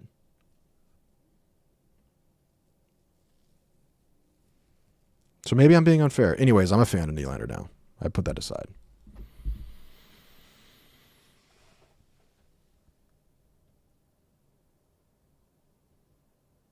Is this edited? Is this actually... Oh, he just got a big forehead. Yeah, I'd say Nylander. Overtime of Blues Jets, please. Oh, yeah, we didn't even get to the overtime. Yeah, sure, we can take a peek at that. Let's take a look at that. Binnington's save off the tip was insane. He had no clue about anything. He didn't know anything about it, but still an incredible save. Let me look at it real quick so I can remember. I mean, there's not a ton. It's just it's how most overtime goals go in, It's just throw the puck at the net and then it's a redirection. But I'll take a look at the D zone real quick here to see if there's any glaring fuck ups. So this is the overtime. I was so confident the Blues were going to win in overtime. And I was, playing favorites for sure because I wanted the Blues to win. But anyway, so offensive zone, Winnipeg has it in the corner. Everybody's in good position here. Go low to high. Go D to D. Everyone here is in good position, except for this. This is kind of not ideal. This other D, the D-man should be right here, but it's fine. This guy does a pass down to the goal line. I mean, this is really good offensive zone play. There's not really a good answer for this. And then you get Kyle Connor, I think, behind the net. This is not ideal, but, everyone's still in good position. Collapsing to the middle, fine. It's not ideal, but you're doing what you can. At this point, you're just trying to survive and not make any huge mistakes. Puck goes low to high. Winger is in a good position. Walks the line. That's hunky-dory. He does like a little stop shimmy shake right here, which is a good play to throw the forward off. I mean, the only fault you can give on this one is that the winger needs to block this shot. But, you can't expect the winger to block every single shot. And he makes, whoever this is, makes a good play. He walks the line, stops, changes the angle, then throws it on net real quick. And then, it just hits off whoever this is shin pad and just goes in. That's how overtime usually goes. Appreciate that, Billy the Kid.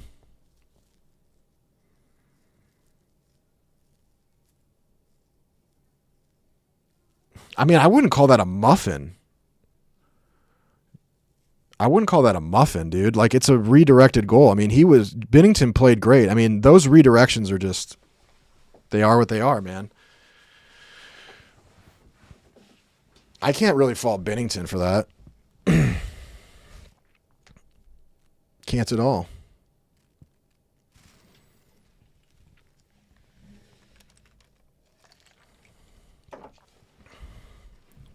That was a lot of hockey talk. Do we even want to get into the Avs game? It might be too painful for me. Should we start gaming? Should we start freaking gaming?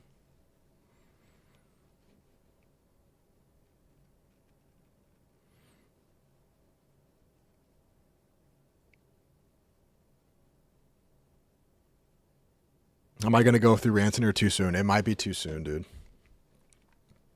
Did I support St. Louis growing up? No. I've never liked St. Louis. I was just rooting for my guys,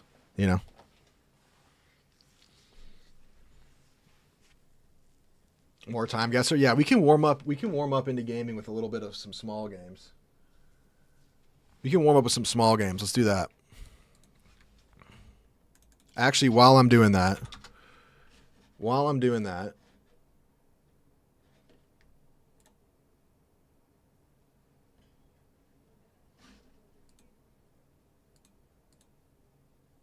Wait, how do I start a poll in this?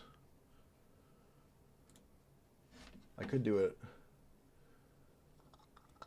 Problem is that it'll only be on one platform. While I'm doing these mini games, I'm going to do a poll. It's going to be, do we do Schedule 1 or do we start Subnautica, Episode 1? I'm leaving it up to the chat. I'm going to do a poll for the YouTube chat. Sorry, Twitch, I can't do both at the same time. Subnautica. Schedule 1. 2 option. So while I'm playing these little mini games, getting my fingies loose. There's a pull.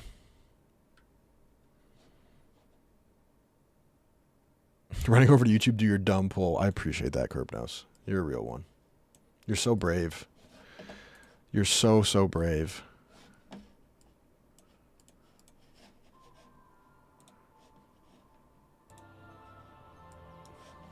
All right. Just getting a little loose. Under 30 seconds. Thinnest U.S. coins around, that's a penny. Batting average, example. Oh, maybe it's not a penny. Sorry, I already have plans. Wine pairing. Oh, shit. In a chilly manner. I think penny's wrong. Ending with klepto or ego. This is going to be maniac, and it's going to be dime.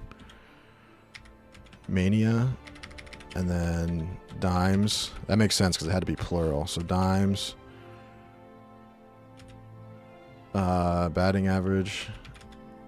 Waiters, hope you like the food. Eat up. I'm assuming. That's great news. Uh-oh. I'm fucking throwing. George blank, pen name for the Victorian writer. Oh my gosh, come on now. Silent but deadly sort. Farts?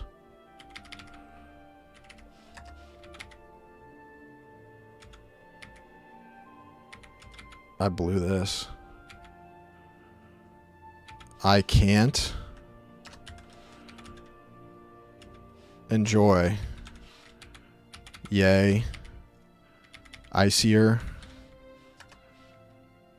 Icily? Is that a word? I feel like icily is a word.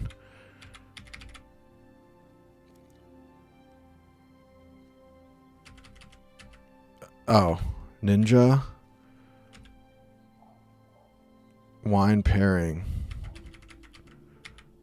Stat. Elliot. Disgusting. Disgusting. That was terrible. I'm usually a minute faster than that. Like, literally, I'm usually, like, 15 seconds.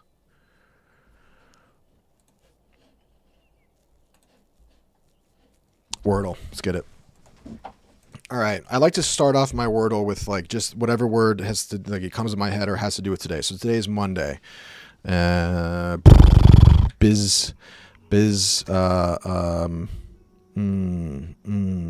Chats. Not a good starting word, but we're fine. We're fine. Okay. No. I should use 2 S's here. But I can't have it end in S. I could get rid of an I and E. We gotta get some vowels. We'll do shine. Okay, that's good. Okay, we have U, O. Could be, we haven't used, oh, we did use a T, so it can't be shout. Is shun? No, because the end's gone. Can't be shuck. Could be, oh, the T is killing me. I was going to do shift, but the I is gone too.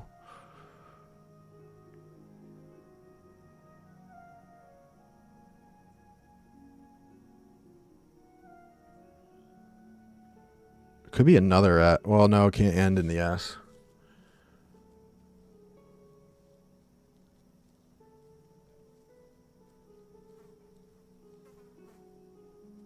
Not looking at chat.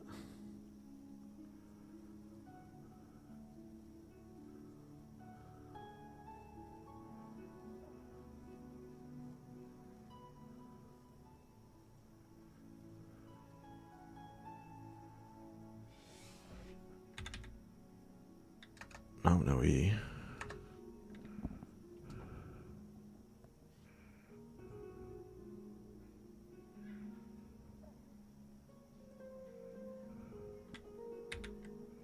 No E. No I, so I can't do shiny.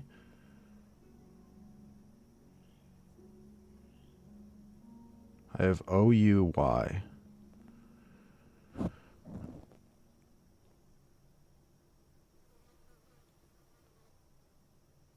If it's a U, then I would probably need, but there's no N, so I can't do shun. I can't do shuts. I can't do shout, show, shud, shied, shipe. I can't do shoal because of no E. So what is this going to end in? That's the thing, because I don't have an E or a T. Fuck.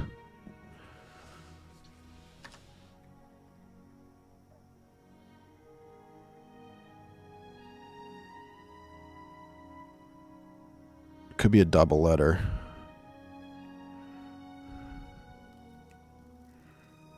I could do show. Oh, I don't have an N. What? Show. Is that a word? That was a disgusting guess.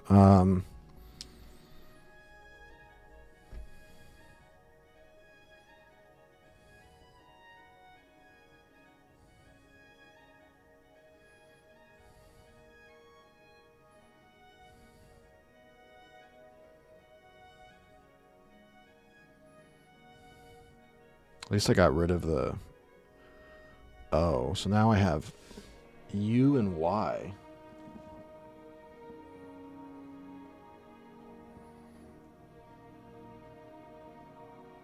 So I think it's got to be a U here.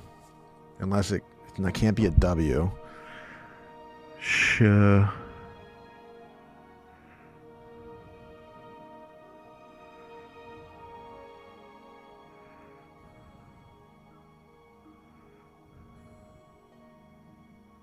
I mean, it could be a Y.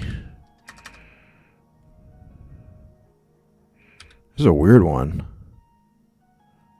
I hate when it's just like so obvious and I just can't see it. I feel like that's happening. I feel like it's so obvious and I can't see it.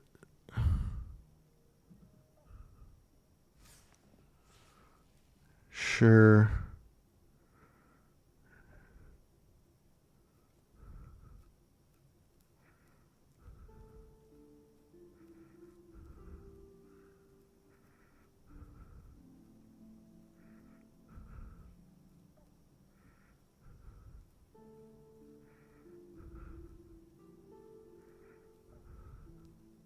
Oh, it could be just shrug. Come off it. Really? So that U's gotta be there.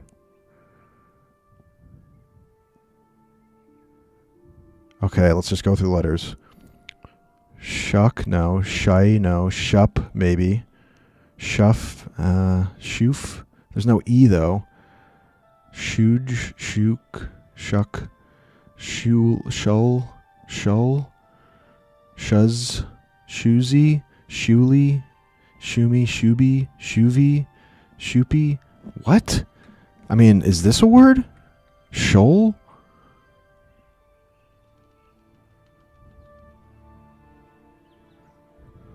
I feel like I'm must be missing some word that's painfully obvious. I feel like it can't end in U, unless it's a word I just don't know.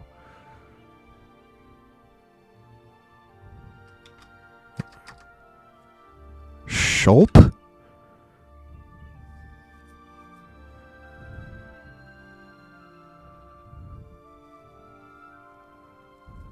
Shump?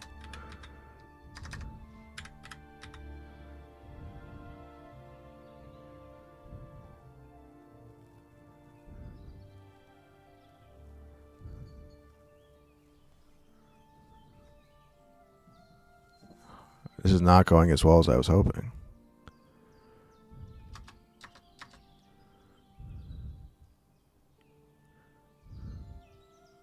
I can't even imagine what the chat's like right now. The backseating is probably crazy. I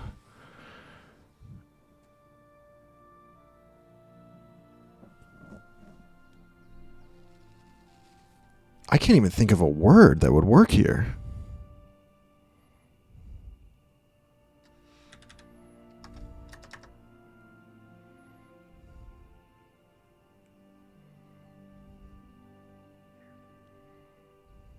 Especially without an E.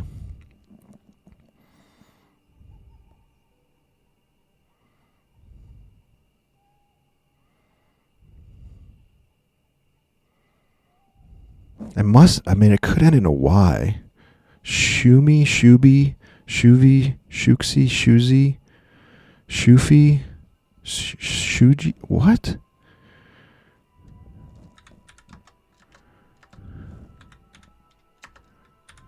I mean, we just got to get a word on the board at this point.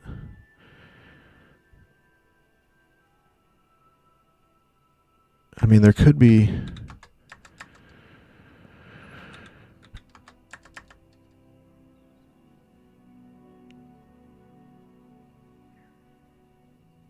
Is there something... Is it obvious? Chat, hold on. I'm not going to look for a second, but just tell me if it's obvious.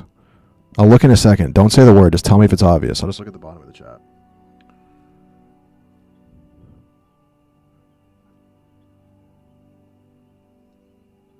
Wait a minute. Oh. I didn't think of there could be repeating. Wow.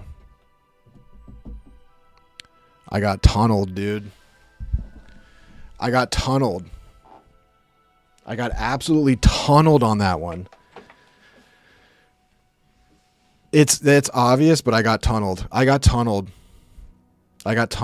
because I just didn't think about the possibility of repeating. I didn't cheat. I just figured it out.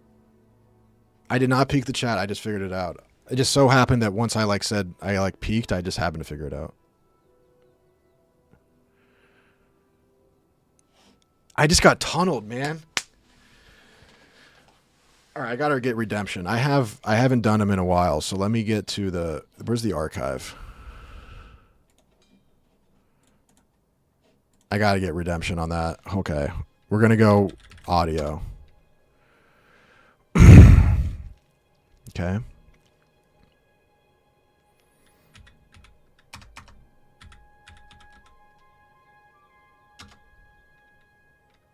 You gotta be fisting me. Okay, I hate when this happens. I hate when this happens. Yo. Yeah. What's up? I'm in a... Have you seen your phone? No, what's up? Hello. Take a Hello. seat. Hello, John the Corp followers. Take a seat, Luke. What's up? Big news. Should I check my phone? Huge news. Check your phone. I saw you guys texting, but I was in the midst of... This is big. Wait, hold on. Scroll up. Heartbreaking news. We just caught Kyle cheating on a crossword. No! Kyle Bauer Googles crossword answers on his phone. We were looking up an answer after we solved the puzzle, and his Google suggested searches linked to his phone, and he Googled 3 answers. I'm as a guy who's been molded by Kyle and the integrity of the cross. Oh my God! I don't even know how. I'm so mad you weren't there. I know you were doing your thing on stream, but I mean, this is worse than Dr. Lupo cheating at chess. This is real. This is a big deal. Like, what is my life is a lie? Exactly. This is. I mean, it was a Thursday. We were doing a Thursday from 2016, and he Googled the best part. The best part is he Googled solvent thesaurus, right? Yeah. Alana Miles song, suit product, which are all like they were all hints, right? And then in the middle is Albert Okwabungnum, Springfield, Illinois best date spots, Central Illinois facts, the Main Gate Bar and Grill, and Peru, Illinois. So Wait, were those the ones in the puzzle you were currently doing? No, that's he's doing research for Anus on Wednesday. Oh, so okay. it's like in the middle of that is all fucking work. Yeah. I mean, dude, this is like Lance Armstrong cheating. I mean, this is devastating. I'm just gonna be honest. I think what's next, dude? We're gonna find out Barry Bonds took steroids or something. We're gonna find out like Nick is straight or something. Yeah. Like, it's like this is like a problem. This is a bit. It's a problem. I think we need to like really like. There has to be repercussions. Wednesday's Anus. Like I think we have to get like we clown you, we clown me. We got to clown Dean on Wednesday. This is a big deal. I mean, is there an argument to be made where if he's doing one for recreation, Like no, because he was like, this is just something I do sometimes. He just cheats. We caught him. Oh my God. We caught him. Google history catches another. I just had to. I'm sorry. I had to drop that bomb. That's crazy. You want to help me with this Wordle? I don't know. I don't know Wordle. I just got bodied by one, so I'm trying to get redemption. Don't look at the chat. Okay, so we need all of these letters, but they're all in the wrong position. So I'm thinking that this has to end. The U has to be the second to last letter, I think. I've never seen a Could be Wordle the- before. It could be the first one, though.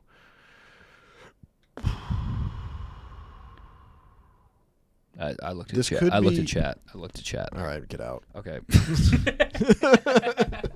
Bye, Rudy. See ya. Bye, chat. I can't look at you, chat. Although now I want to talk about. I mean, this is big news. This big breaking news: Kyle Dean cheating on a crossword. I mean, that's devastating to the program. I mean, it just causes. It causes. You know, it's just one of those things where there's so few things in life that you can hang your hat on and say this is something that, you know, we all can understand as a universal good. It's just Kyle's the crossword guy. I'm okay at him. Nick's great at him, but Kyle is the crossword guy, and to find that out is really it's like finding out Santa Claus isn't real, you know, or the tooth fairy. The tooth fairy is actually, you know, keeping some of the money. It's just disgusting. Okay. This could be a cur. Hold up. You gotta be kidding. I mean, this is crazy with the O's. Okay. Okay, so the R or the O has to go here. And the R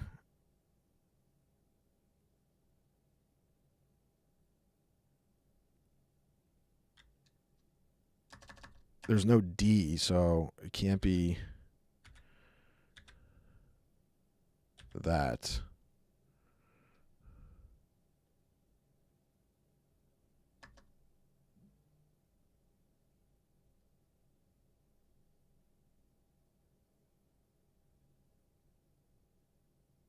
The O has to go there. I don't see how that can work.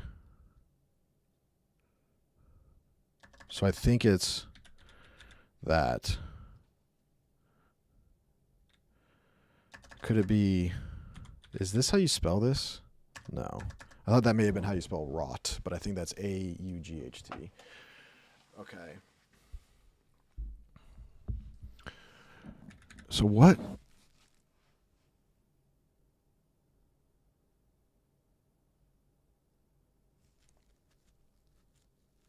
This is bad, dude. I usually am good at these. Oh, hold on. Trout. We're back. We're back. Yeah, if I find out he cheats in GeoGuessr, I will end it. I will end it. That was the return to normalcy. That felt that was a nice get right. All right, connections, and then what the poll say? What did poll say? Ooh, schedule 1. Okay, damn. Got it. Got it. Fine. Oh, I gotta figure out what the bet gala is too. Is there like I haven't seen like where is it even being published?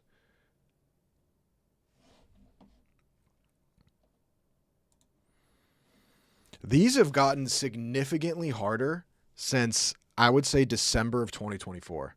In December of 2024, they got significantly harder. I don't know what happened, but they used to be so easy, at least until the last category, but the second to last. But they have gotten so much harder. I always start out with a shuffle. All right. Drift, castle, settle, coast, plateau, cruise, cape. Okay. Cape Canaveral. Cruise ship. Drift, cruise. That can be synonyms for just idling along. Drift, cruise, coast, float. That can work. Just want to make sure they don't fit with anything else. Level, baton, torpedo, bat. They like to throw that on in there. Little misdirection. That's not going to be torpedo bat. Settle, level, plateau. Yeah, I like this. Flatten. Bingo. Glide. Okay, now I think it's going to be settle, plateau, flatten, level. Bingo. Oh, I haven't even gotten the green yet. The green's supposed to be the easiest. Okay. Hoagie, cigar. Could be torpedo.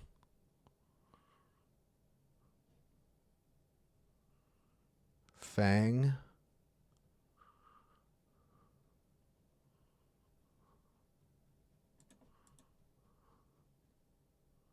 Could be movies. Cape Fear. No. Fang.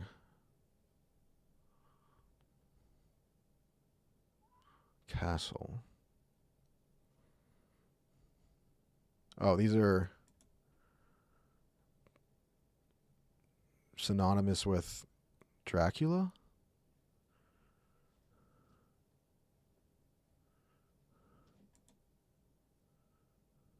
No, Cape. Is this Dracula? Fang, Castle, Bat, Cape.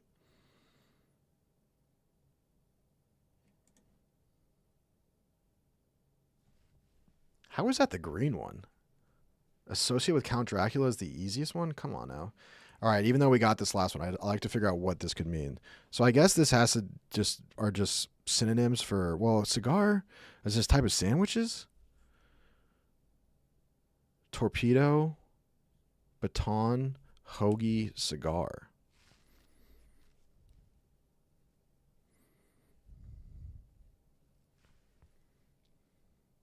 Sizes of cigars? I didn't know that.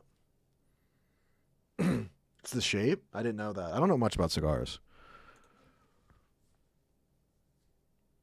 Long and cylindrical. 74% is so embarrassing. Yellow's the easiest? Oh, I always thought green was. Huh. All right. So we got about an hour and a half. Yeah, I was thinking the same thing too, Curve Nose. So yeah, there's some different options for long and cylindrical. If it had been short and cylindrical, we could have really gotten. I could have related to that on a personal level. Let's check in on the YouTube video real quick to see if I got motion.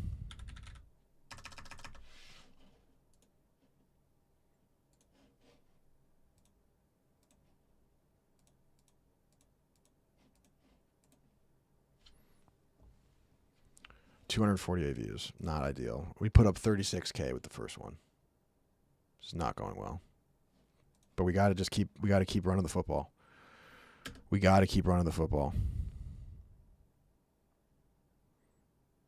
Jalapenos. Okay. Listen. It takes a while. You know, a lot of the times the views lag too. Like this could be already at 100,000 views. The views lag a lot. Also, I took too long to get this out. Tomorrow I'll post a video of me and KB playing Time Guesser. That'll work out well. Listen, we're gonna be okay. It's a war, okay? It's a war. It's a war. It's not just about one single battle. And I do this because I love it, man. I don't do it for the views or nothing like that. All right, so I guess Schedule 1 is what is on the menu. The people have spoken. They want drug dealing on a serious level. I almost played offline. I actually was craving playing it this weekend, and I was like, oh, I'll save it. Mods would need an easy moot command. Yeah, I can get that. Let me write that down in the old to-do list. Where's my pen? Where's me pen?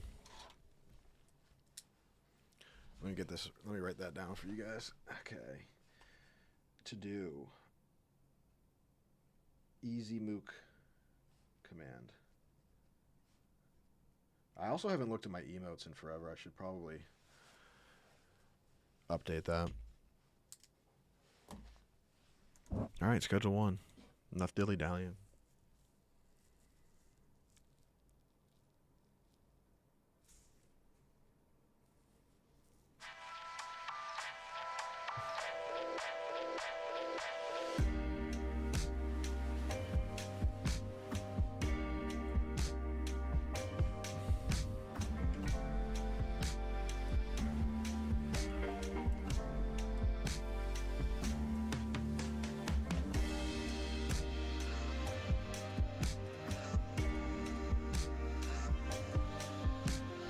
The board is jubilant at your ascendance.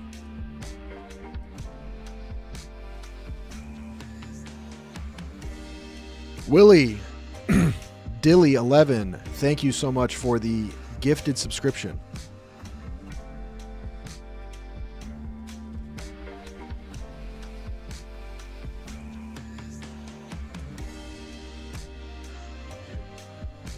I've been like parched.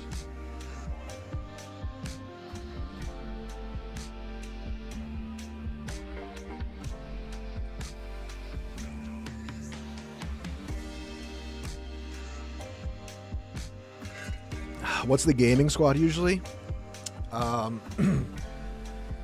Lately it's been me, Maresh, and Nick.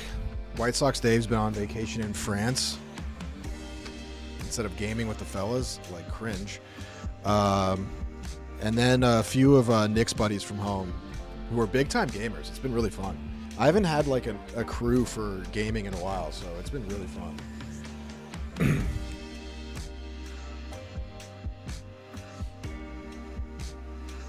Italy? Oh, I thought he went to France. Drug Doug, net worth is 4K.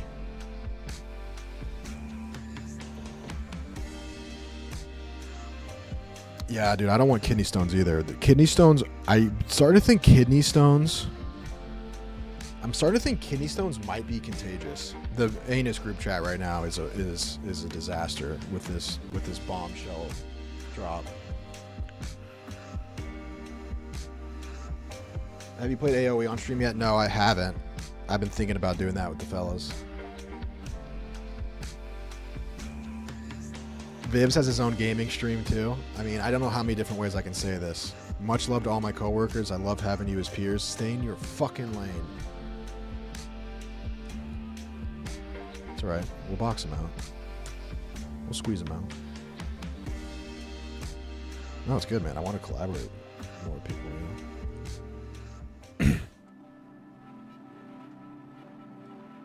I think PFT had a kidney stone. Maybe it's just a PMT thing. Maybe that's the side effect of having hot takes. Yeah, we're ass too compared to like really good players. We play like a much slower game. Okay, what do I need to do? Talk to the real estate agent. What time is it? I gotta get loose again. 7 a.m. Okay. Okay, I don't have anything listed right now. That's fine. Benji's out of product. Let's go talk to this guy first. Let's go talk to the real estate agent first, get our bearings. Maybe we'll get like a new... Maybe we'll get a new... a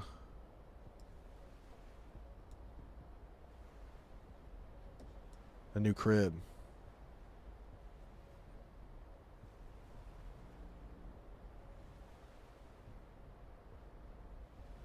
Okay, we gotta get over there. Call it. Oh, I should get my skateboard. I gotta get better at the skateboard. I'm ass at skateboarding right now. It's really embarrassing.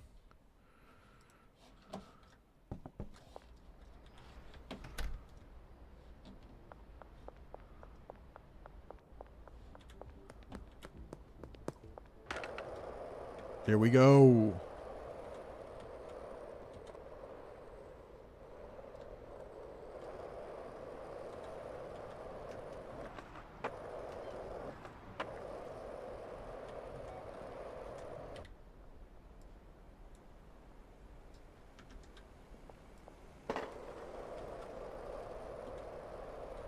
I really hope this leads to a new crib. Ollie the curb. Bingo. I haven't been over to this part of town yet. Oh, I can get a car, hopefully? What's this? A bong? In my town? Disgusting. Did it break? Oh, that would have been cool. All right.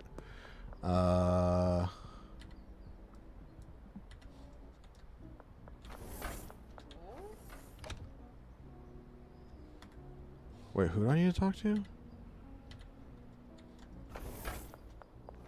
Here we go.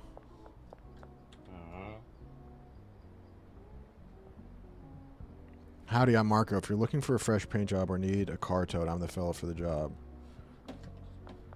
Okay. Kind of think I did that out of order. I probably should get the car first. Guaranteed I'm not going to have enough cash.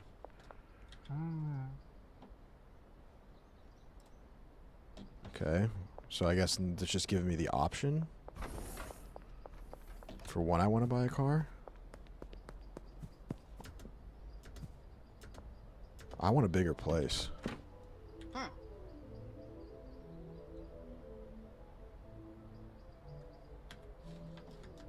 Is this new clothes? Ooh, what's in there?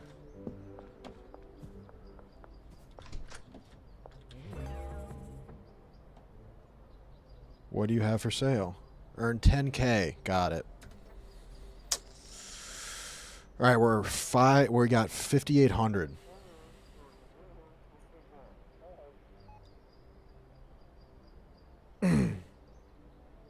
Yeah, I don't know if I really would want a car. I feel like it's a pretty small map. I would rather just have a new place. So now we just got to earn some cash. We got to earn some cash. Yo. Who goes there? Sit down.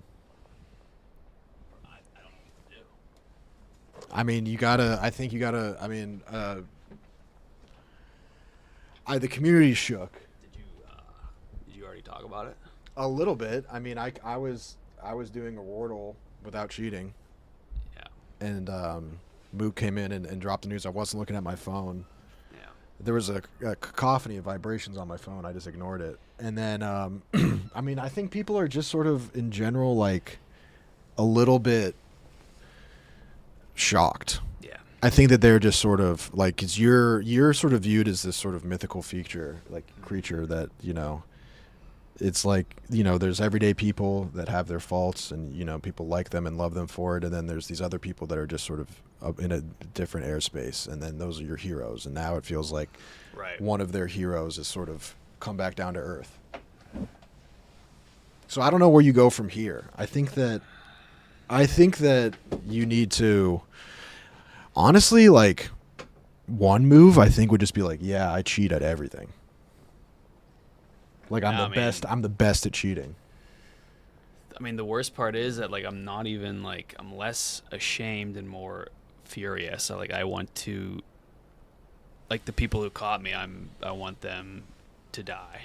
So yeah, you don't feel remorse about what you've No. done. You just feel anger at the people that The manner in which they caught me, the way that my Google search history on my phone translates to the PC,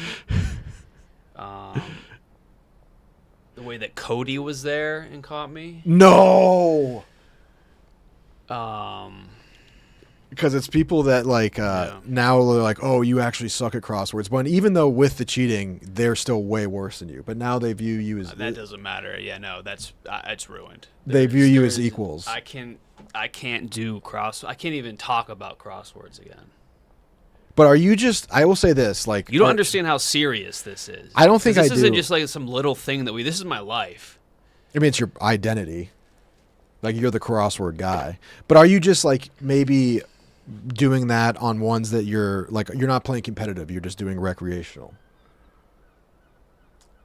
You're saying when I cheat? Yeah. I mean, I can only try to tell the truth, but what is that worth at this point? Right. You know, when we're stuck and I'm bored and want to stop doing it, I don't have the itch anymore. I'm like, we're getting nowhere. You've done it when we're in a group one? Oh my god. When we're in a group one? Yeah. What do you mean a group Like one? when we're in the room doing it together, you've cheated on that? Yeah. Oh my god, Kyle! I thought you were just maybe like doing one at the airport, and then you're like, I would never cheat on my own account when we're doing it as a group. Oh my god. Yeah, so some of like the ones we celebrated. That's so bad. I mean, I think you got to do a notes app apology. I don't know what I Or do you want to say sorry here, or do you want to just try to take down Mook? No, like I'm like still more pissed than remorseful. So I kind of like the vengeful route. Attack I rather. hate the people who caught me, and the fact that they did catch me, and the fact that they. I kind of like the deny, And Deny then, what? well, I don't know. You're saying like you did. want to attack. Like I kind know, of like the I'm attack. not. I gotta fucking get my head straight. Listen, man, I still love you. I mean, you know, it's kind of like I feel. Listen, I'll tell you this. I wouldn't have snitched. Yeah, that was. I would have, because the real smart that was a play is bogus to move use it not- against you. I would have kept it down low and be like, "Yo, I got this on you." So just stay. That would have been a worst case scenario. Stay in line. You know what I'm saying? That's the real politics game. Is why I would have said this is useful for me. I would have gone the Frank Underwood route. But Mook, no, he just had to snitch. I think it's a strategy. It's not what I would have done. I mean, what can I? The only thing I can say in my favor is Mook that Mook skipped in here. Sorry to interrupt. Mook skipped in here. Mook had a bad day, and it probably felt good to know that like yes, I had a he worse took one. pleasure in it. He was having a bad cross. Yeah. What were you gonna say? I guess the only thing I can say in my defense is that think of all the times we've checked together. All the times we threw in the towel together. Yes, that's true, but that's a group decision, and we don't count those. But you've checked when No, and I was like, you've checked when we're still in the fight, and we think that you've saved us. yeah, That's what hurts. yeah. I mean, it's several times. In the scheme of we've done hundreds and hundreds, so it's still it's a small percentage, but it has been several times. Someone in chat said, truly they got weights in those fish moment. Yeah. So did you initially, when Mook started shouting from the rooftops, canceling you, did you immediately deny, or did you? No, I couldn't have. I was red-handed. It was just. Are you more mad at Mook, or are you more mad at Google's interface? The Google's interface, because that could have been like I guess it actually couldn't have been worse. I don't know what could have been worse in my Google history. Yeah. If your porn preferences had shown on there, that would have been cooler than this. That would have been better. Yeah. That may have actually upped your stock. This hurts. Yeah. This really hurts. I mean, I think that if we came up with a punishment as a group, as the Crossword Council, if we came up with a punishment, would you accept? Yeah, but like that would almost be like better for me because it'd be funny, it'd be content. Just the fact that you guys know that I've cheated, and this is so bad. Yeah, Nick just texted me on the side and he said he doesn't think he can do the Bet Gala stream. He said it hurts. He said it's too much right now. Yeah, I get it. I can't imagine if I was him.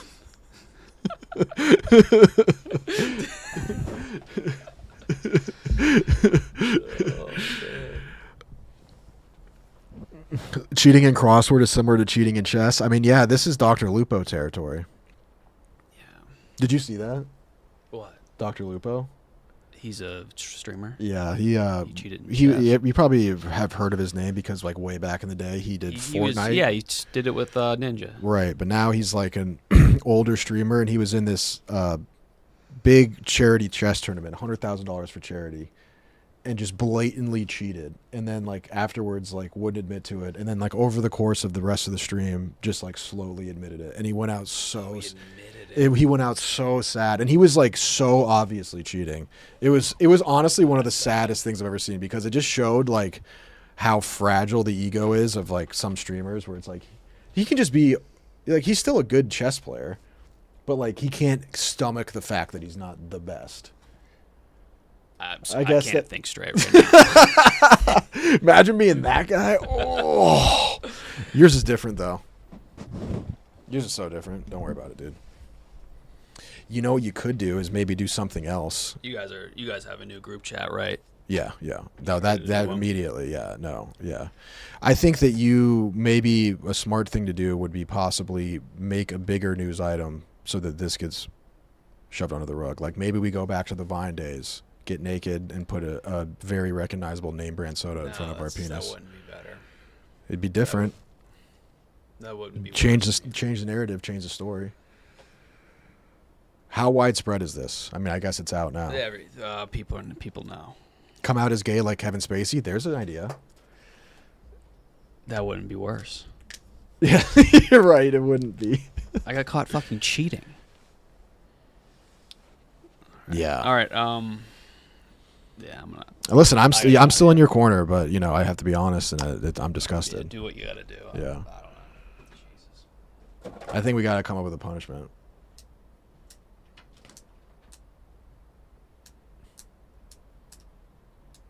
Kyle doesn't take getting well, or doesn't take getting in trouble well. I mean, we all remember the Kate pregnant moment on the Yak, where he had to apologize to Kate and he wouldn't even look her in the eye. And listen, am I the only one that thinks it's kind of badass? It's like, yeah, I fucking cheat. What of it, bitch? So is he still good at geography? I don't know. I didn't even bring that up. That's a good point. Is he? Is he even a good geography guy? Like, where does this end?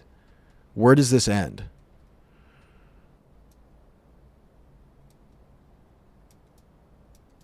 Pen and paper crosswords only while wet. Oh, come on. We got to preserve some of his dignity.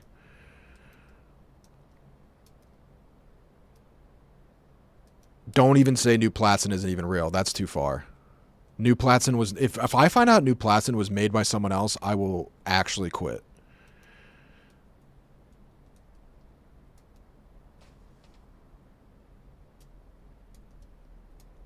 I'll actually quit.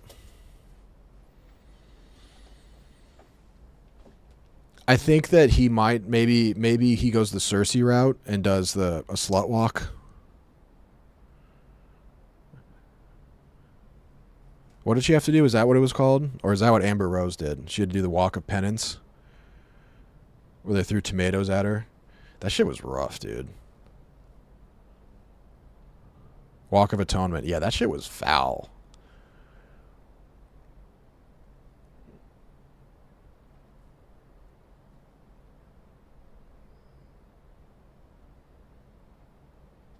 Yeah, shame. I just got to that point of the books. The sparrows are so fucking annoying. I don't love that storyline.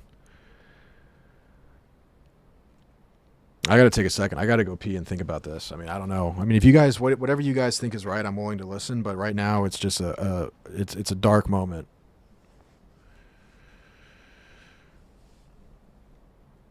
Oh, we're gonna play Subnautica, Sean. I can't wait for it. I'm actually a little bit disappointed in the chat that they wanted Schedule 1, but it is what it is. We're gonna play Subnautica. I literally can't wait. It's gonna be crack.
Can someone tell me why I just saw a Joshua Block TikTok talking about how America is a business, not a country, and America doesn't care about you? I mean, I didn't see that coming.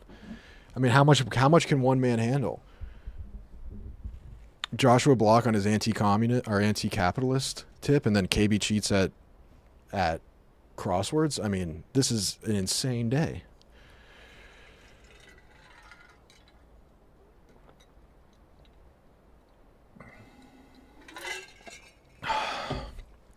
He's going to have hell to pay on the yak tomorrow. All right, we got to make some money, y'all.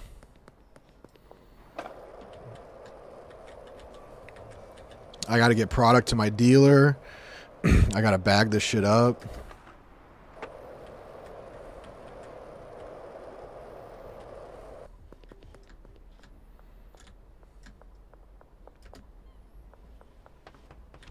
I gotta get refocused here, man. I'm all over the place. Okay. What do we got product-wise? Not much. How many baggies we got? Okay. Let's get this OG Kush in there. That's a good seller. Sour diesel, yep. Let's bag it up. Bag it up.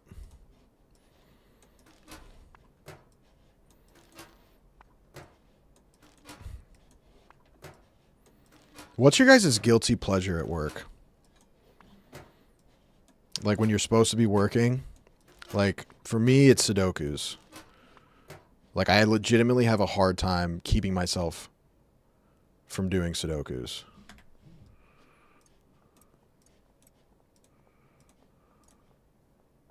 Output slot's full. There we go.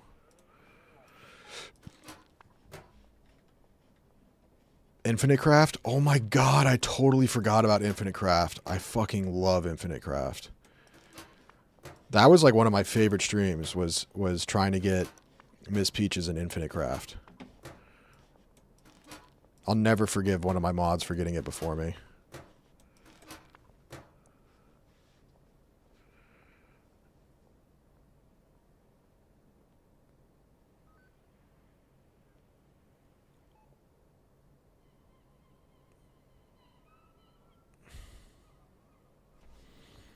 Streams most of the day. Attaboy burst. Attaboy. Can I get another... Oh, I got hella baggies over here. Okay.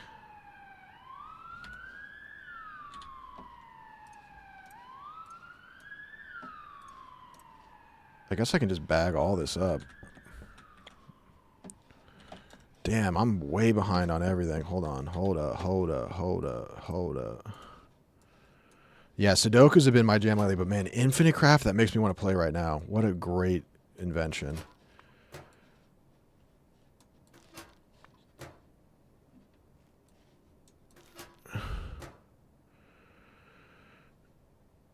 Oh, that would actually be a good... Dude, that's a good punishment, is have KB play Infinite Craft until he gets crossword puzzle. He's going to be livid at that. He's going to lose his mind. He's going to hate it. He would hate that. He would actually hate that.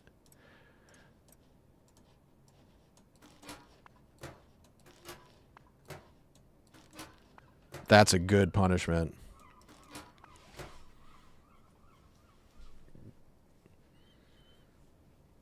I go crazy on expert killer Sudoku. You do expert? Yeah, you hate to say it, but I like struggle with the mediums. I need to develop a couple new strategies, because I know that there's certain things that I'm not that would help me a lot that I'm not quite getting.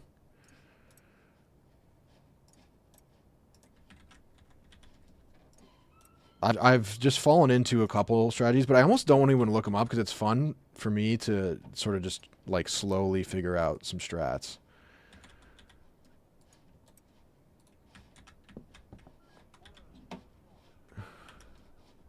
But I never thought I'd be the guy that loves Sudokus, but I really do. Because I always thought they were math related, and they're just not.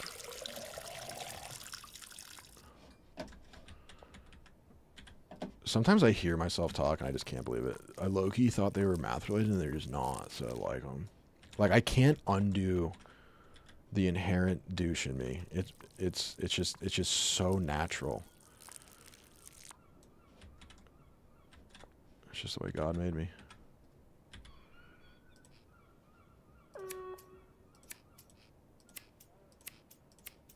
Okay, we gotta get these to Benji. List the products and make some money. I could use another shelf, I imagine. Okay, need to...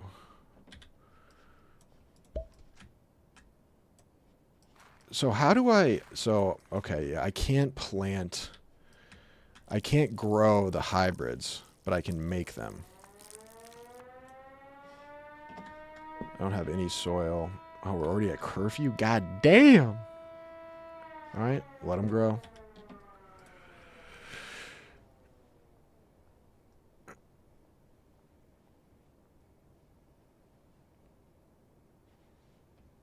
Sudoku 2048 and Solitaire are my travel no interest go-tos. I like to use the Sudoku app. I like their interface a lot. The only thing is that you can't do like sometimes I wish they would just like eliminate wrong answers.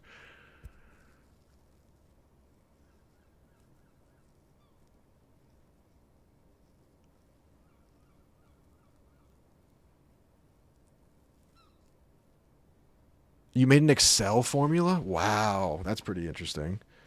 Yeah, that's degen shit right there. Just got done mowing my yard. Is he a kingpin? Okay. No, I'm not a kingpin. Rudy, we really need music that can be played on stream. Is that even possible? I totally agree. It's kind of tricky because we have like this music library that we have access to for Barstool, and I'm supposed to be like whitelisted on it so that when I play it on my stream, I don't get demonetized, but it hasn't worked yet. But I think I can play like I had this queued up. It's just the Oblivion music, and I think I can probably get away with that. We're going to be bad boys and just sort of play that for now. I know there's other stuff. I would love to know how Ludwig does it. I think he just plays video game music, but I feel like it's a very specific thing. And the problem is that like the only way you can do it through trial and error is to just like do it and then see if you get caught or not. But right now I'm getting caught no matter what, even for stuff I shouldn't be, so whatever. And right now the streams aren't exactly like raking in trillions of dollars. Okay, so we need a lot of money. We need a lot of money and we need a lot of supplies. We have to totally reset. We need soil, we need bags, we need trash bags, and we gotta hit up Benji. We gotta get both those back online, and we gotta get Benji some product. Sour Dees. OG. OG. Sour Dees. OG.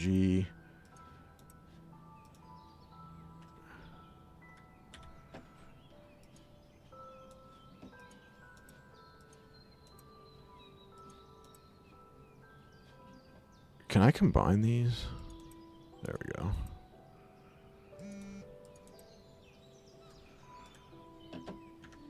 Oh shit, I didn't actually mean to do that. I don't want to sell shit myself. I'm way past that.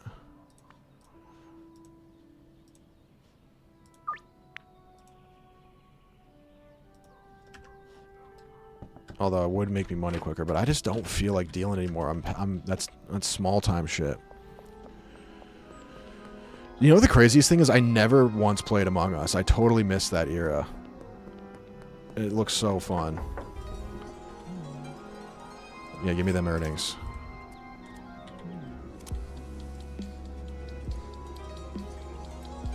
There you go, big fella. Alright, now we need to hit the ATM.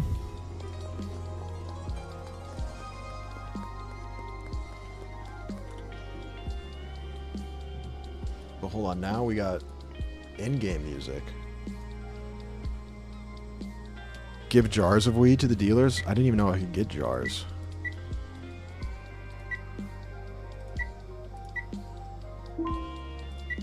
Do I need another shelf? I might.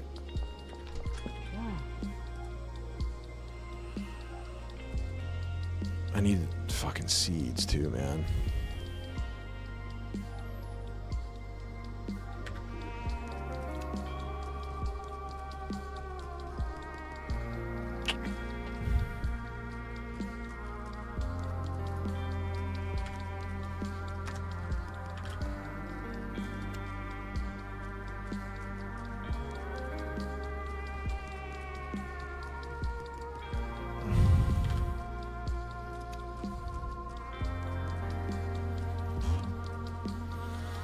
Rudy, I'm going to Boulder in a few weeks. Any good bars? I mean, I don't know if they're still good bar. Like the bars I went to there, I don't even know if they're still in business. But the Downer, the Sundowner, was fun. The best one used to be. There used to be this place called. What is it called? It's still some different bar now, but there used to be this place called.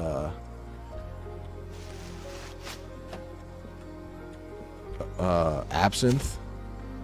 I mean, it was fun if you were. It wouldn't be fun now. It wouldn't be fun now. But I would say the Sundowner. I think Walrus closed. Those were the two really great ones. Walrus and Sundowner. We need money. And then obviously the Sink is like the famous one.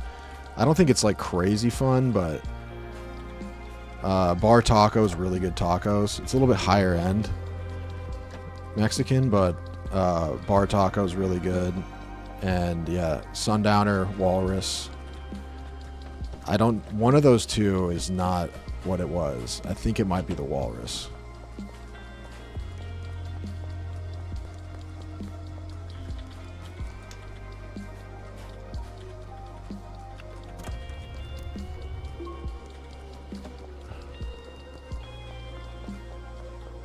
Is that Bam Margera in your casual Friday thumbnail? No, that's me with a fat filter. I somehow am like a shapeshifter. I can, on some days, I'll look identical to Bam Margera. On other days, I'll look just like Dane Cook. Some days I look like Evan Peters. Some days I just look like Fat Margera. Phil.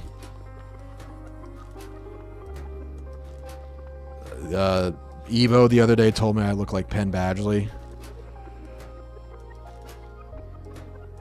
I'm really just a white guy shapeshifter.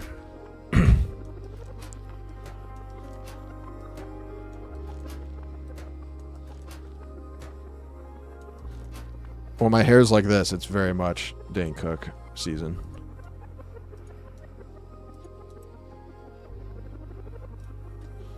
Okay, hold on. We need to harvest.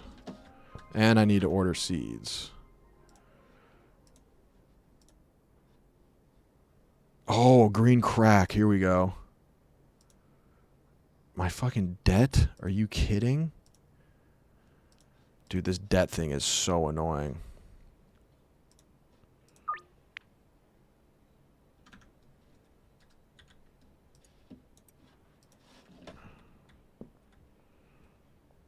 That's not what I wanted to grab. I do have 3 seeds here, though, so I can plant these now.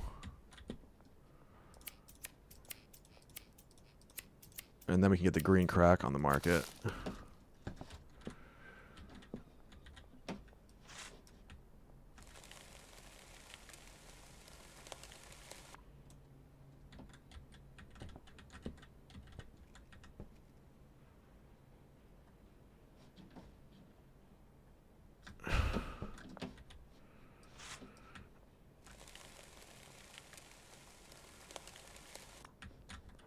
But yeah, I haven't been to bars in Boulder in forever, so I think the whole vibe is different now.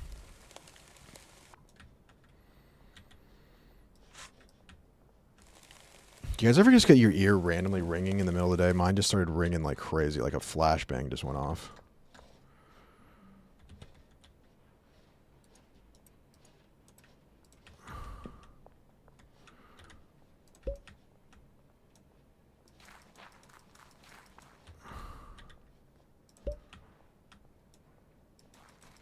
Okay, business is moving now. Come on, give me the music back. I deserve it. And I'm out of seeds, I think. Yep. Fucking A. And I bricked it. I bricked the shot. Come on now, swish. Swish me. Oh, you can click and it just teleports in there? Whoa, what? How did no one tell me this?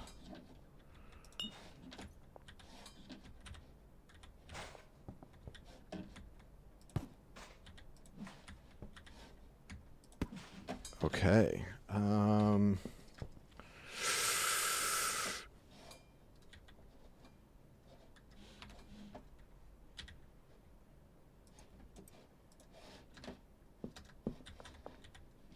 Sour Dees. Get these last little scragglers. Bingo. Bingo. Bingo. Oh, wait. Do I have even more? Oh, I got the OG. Man, I got a lot of product to move. I need another dealer, dude. Benji's just one man. I need an empire. Who is Jesse's friend in Breaking Bad? Is it like Beaver or some shit? Some animal.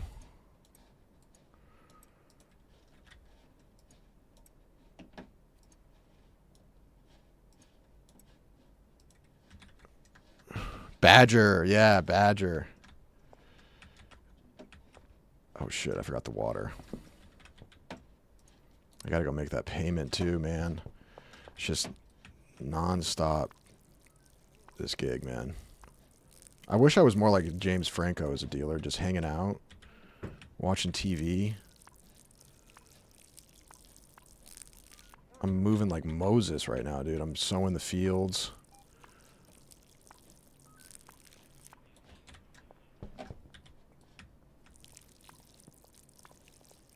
I got a bad feeling a raid's coming.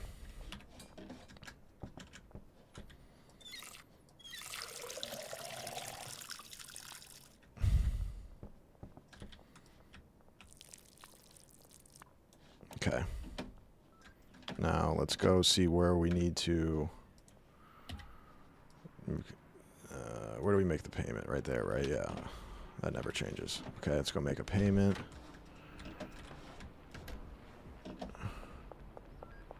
I don't have any weed on me, right? No, okay, good. Go ahead, search me, do your thing. How much do I am? $295? Can I just pay him more?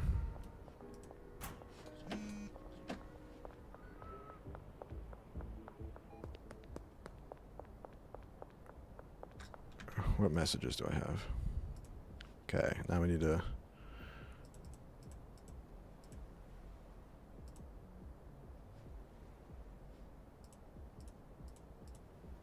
The board is jubilant at your ascendance. Thank you, Bobby Frowns. Any bars you frequent when you're not on work mode? Ah, man, I haven't been going out lately. I really like Black Barrel Tavern. I really like...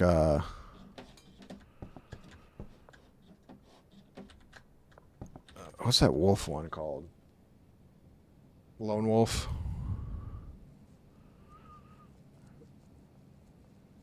Making deals after curfew gives you extra cash, but I don't like the fuzz. Also, I don't make deals no mo. Okay, I got dealers for that. I'm big time.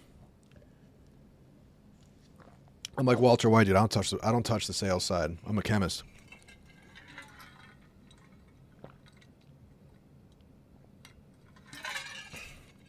I need to make sales to earn XP. Ugh, I just hate it.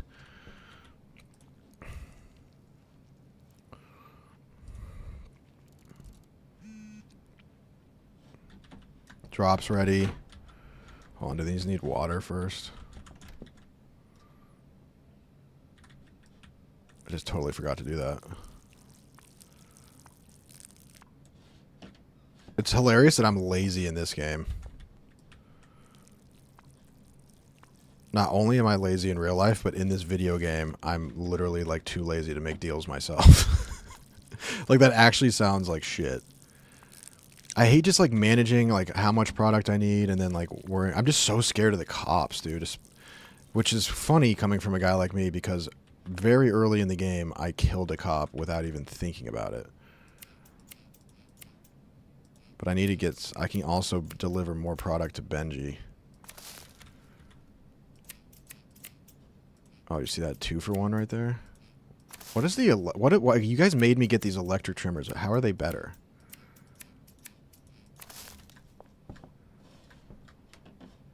Okay, I need to get seeds.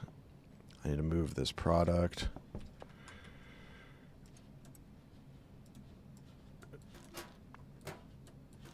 Oh, the AC just turned on in here and it feels incredible. Some things just never feel better than just AC hitting your skin, man. Europeans can't even quantify what that feels like. They don't even understand.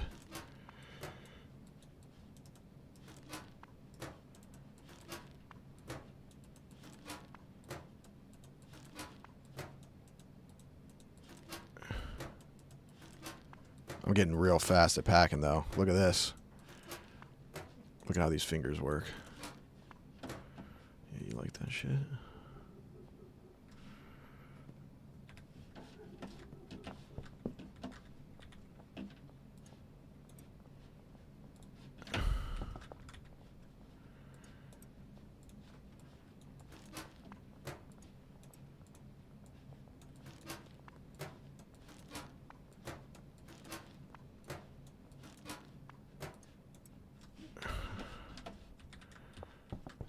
Okay, check that out.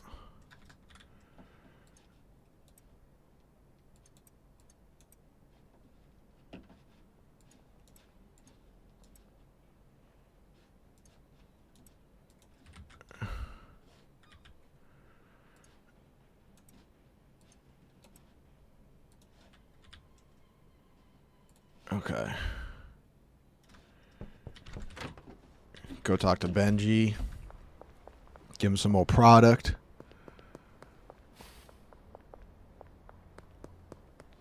I know, Joseph.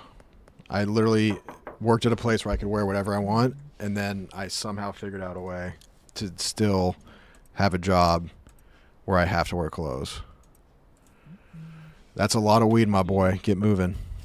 Look at that money. We're almost up there already. Okay, let's drop this weed off so don't get caught with no weight. We're close right now. We don't want to blow it.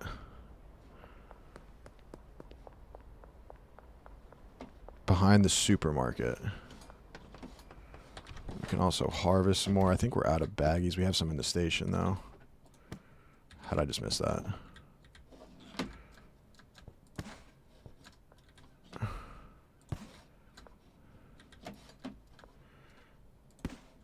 Okay.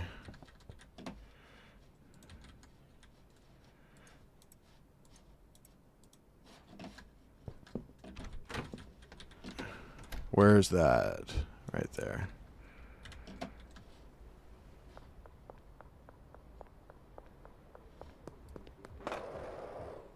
Why the rebrand? I don't know. I just sort of felt like this was a sort of creative thing that I thought was fun. I wanted to stream full time, and I felt like this was a fun way to do it. I hate the skateboard. I hate to say it, but I hate the skateboard. It hurts my soul, but I hate it. I don't know how to kickflip, dude. What? Oh. Where's it at?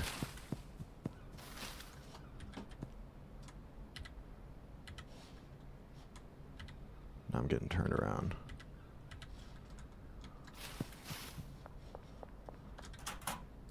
Hella seeds. I think we need some more products too.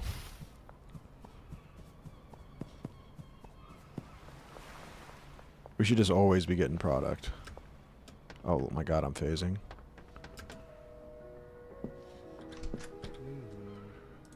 Okay, let's get 4 of those. Let's get some more baggies.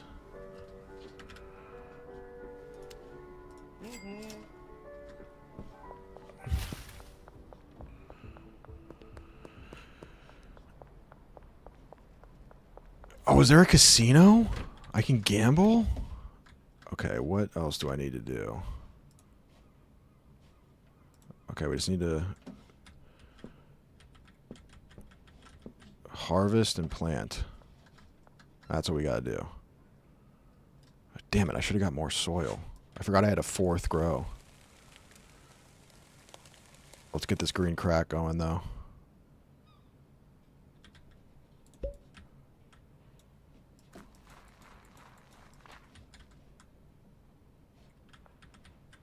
Actually, let's do all soil first. Actually, no, what am I thinking? My order of operation side of my brain is so bad. Just doing things out of order constantly. Like, I don't have my water right now. Oh, I have 5. Fuck, I should have got 1 more.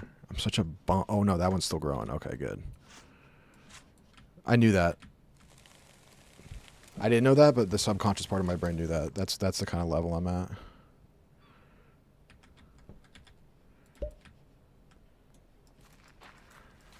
Okay, let's water them.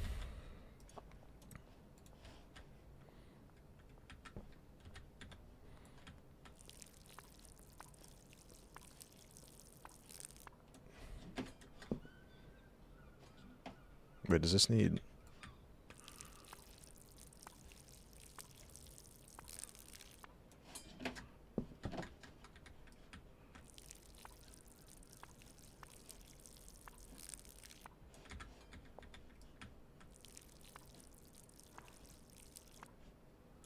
Son of a nutcracker.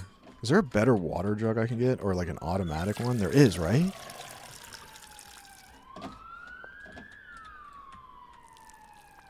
I need that.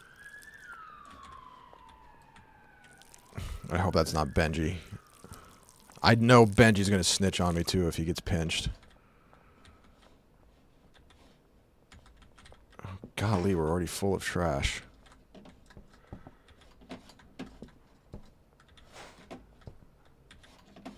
Can I get a garbage disposal?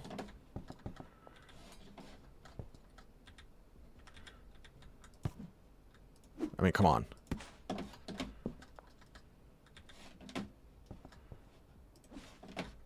I want to whack someone.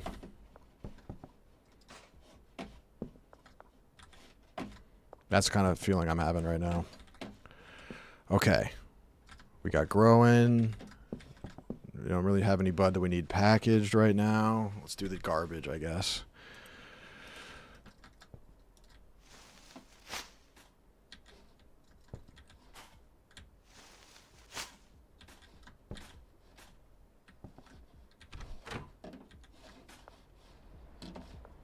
I don't even care about the money. Just go in there. I don't need to, I'm at small time picking up garbage for money. That's not Junda. Yeet. Okay.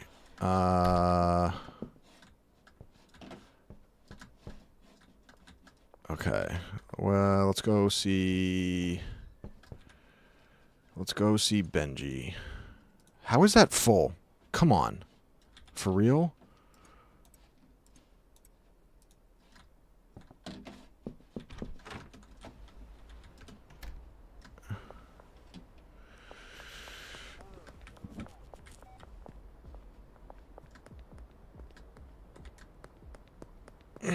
Are you watching the clock for Bet Gala? Yeah, I guess we got 45 minutes. Benji's out dealing. Of course. I can't hate it.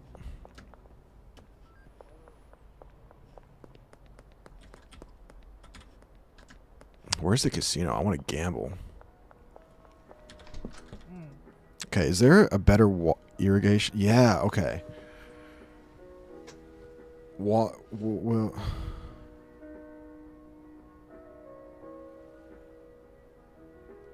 so it just automatically waters.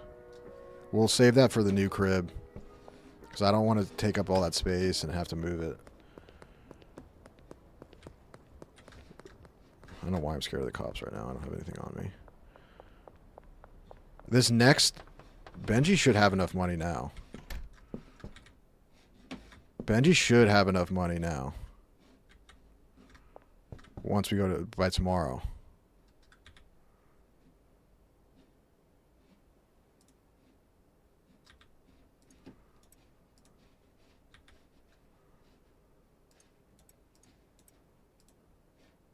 I want to organize these better.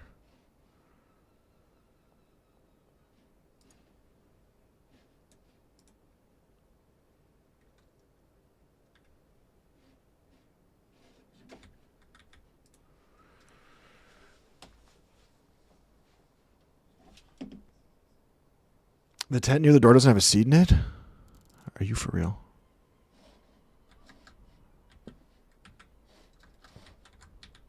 Needs water?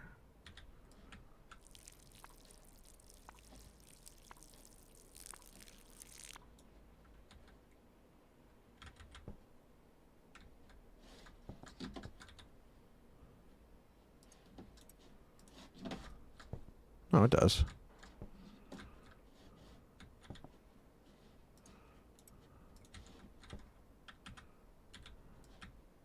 Because I think it does. It hasn't done anything in forever. Did it glitch? Wait, why are these not growing?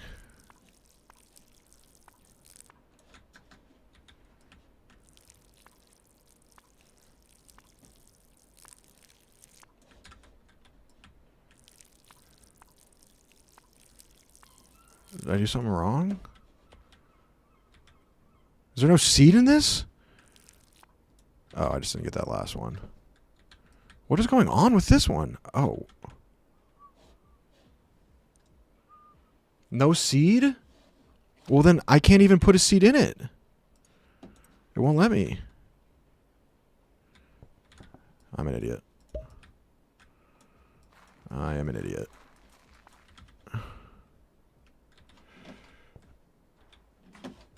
Okay, are we okay now? Does this one need a fucking... Oh my god. I don't have a brain. That's why the order of operations is important. I talked about this.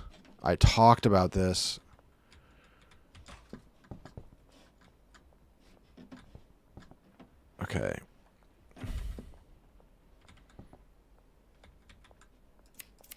Look at that. Look at that harvest. Look at that green. Oh, that green crack is nice.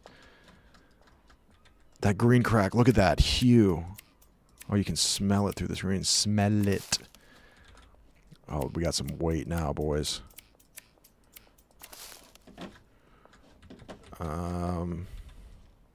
Yeah, green crack. Oh, yeah, look at that. Oh, yeah.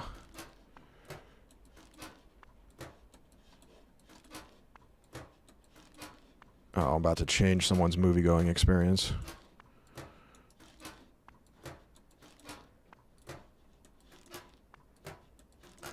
See, I just feel like I need to be pushing that Cersei. This is just too small time for me. That's where I'm at right now mentally.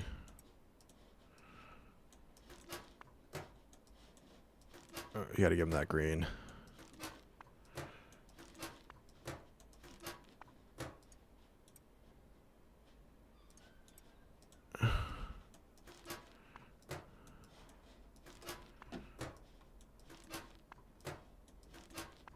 Okay. Now Benji should have enough money to get us to the next level. And I can give him this green crack too.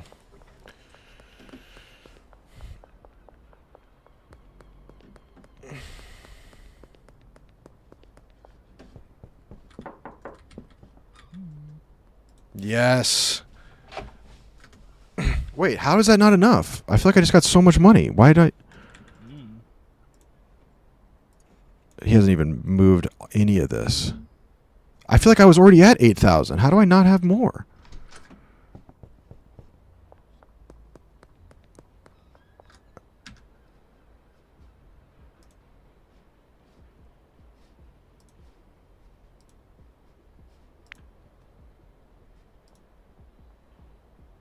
I should start selling on my own, man. Fuck.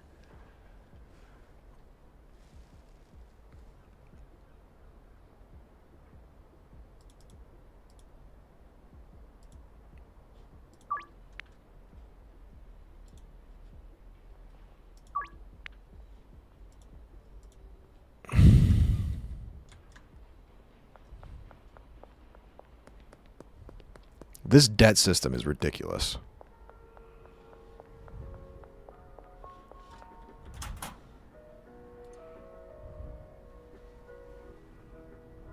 Do I get like a cashback credit if I pay more?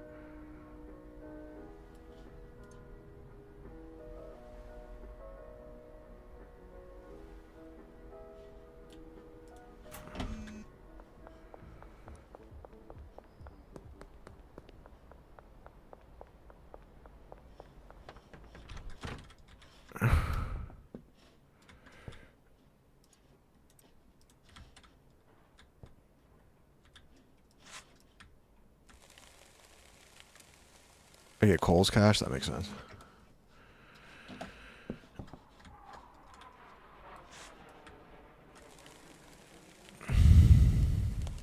On a scale of 1 to 10, how bad am I at this game? Like, be real.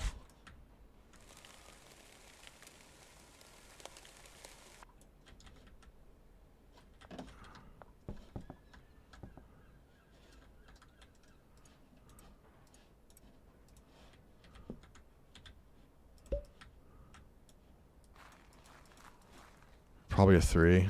That's what I figured. So I was scared of hearing. But I don't feel like I'm that good at it.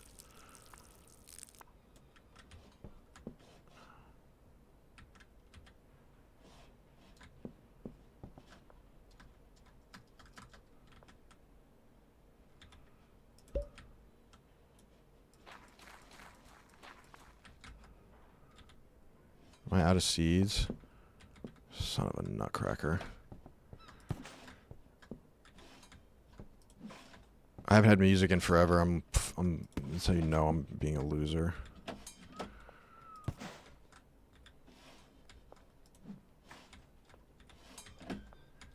This trash thing pisses me off, and the unfortunate reality is that having trash in the ground also pisses me off. I just whiffed that.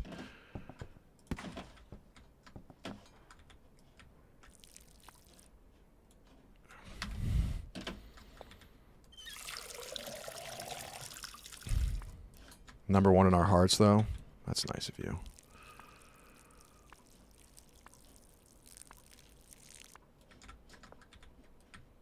I'm a middle-class drug dealer. I'm not trying to, you know, be this titan of industry. I'm just, you know, a regular drug dealer.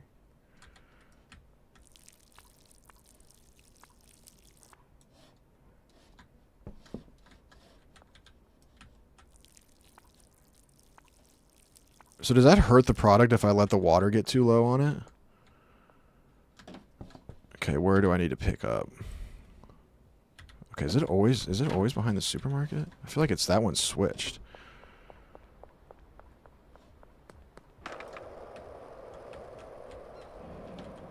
It hurts the product. That makes sense.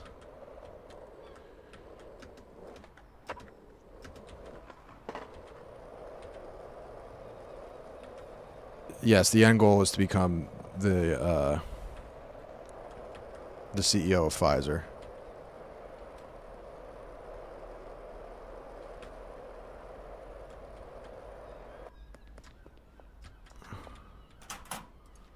That's all I ordered? That's a big, like, the debt thing is so stupid because then I can only order so much at a time because of the stupid debt. Let's see if Benji's got anything.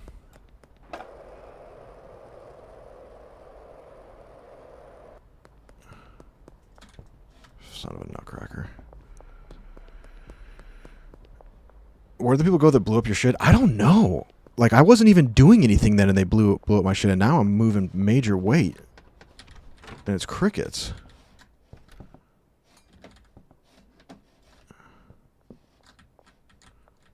Okay, those are all good. Wait, did this not have a seed? Oh my goodness.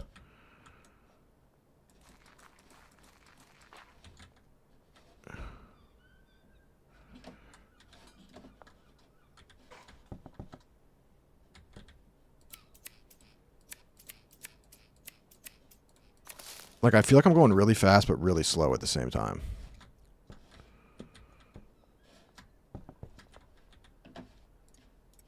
Like, I feel like I'm zooming right now, but I'm not seeing results. Probably because I'm too high and mighty to deal myself. I'm leaving it all up to one man, Benji. A real go-getter, that guy is.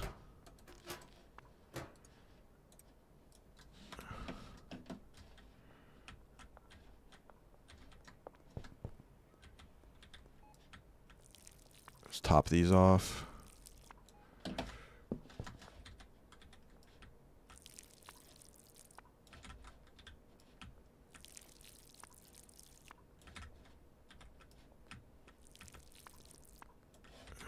Now, you don't want to suffocate them. I don't have any soil as usual. Upgrade the packing station? I didn't even know there was a better one. That sounded like cops.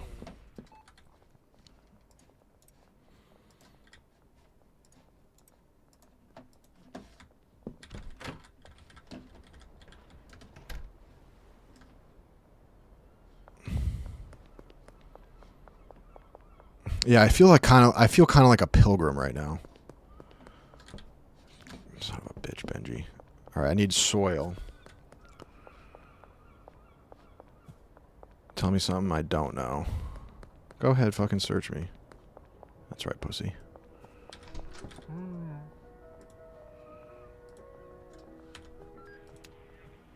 Where's the upgraded packing station? Oh, I don't have it unlocked yet.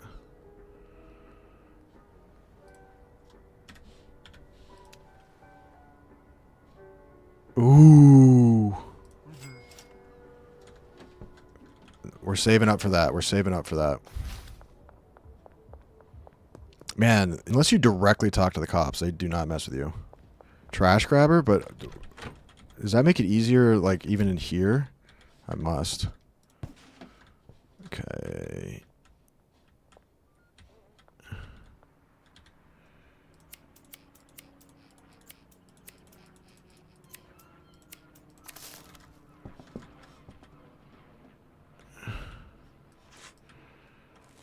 I am getting faster. I just feel like I just need Benji. Where are my seeds? There we go.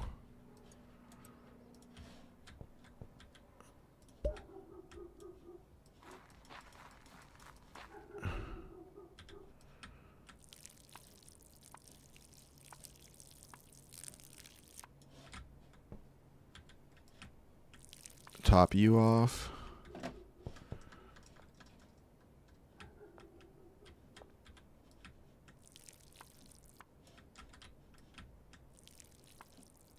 Okay.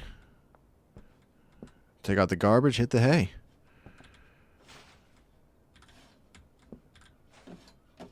I definitely have a surplus of product right now.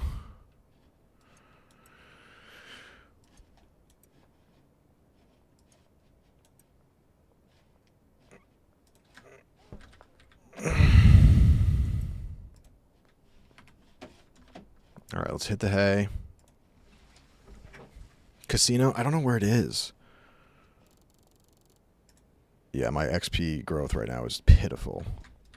Benji, I need money. Oh, it's just going up. I don't even have to collect from him. It's just going up normally. Problem is when you're sleeping, you can't move weight. Dude, you sound like one of those Manosphere guys. It's like eliminated time somehow by sleeping 3 hours in 3 hour intervals. All right, so we just gotta wait because that just goes up normally. But it's just not fast enough, man.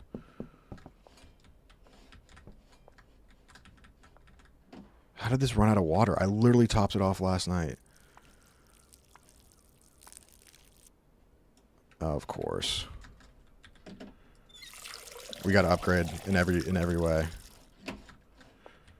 We need to take this operation to the next level.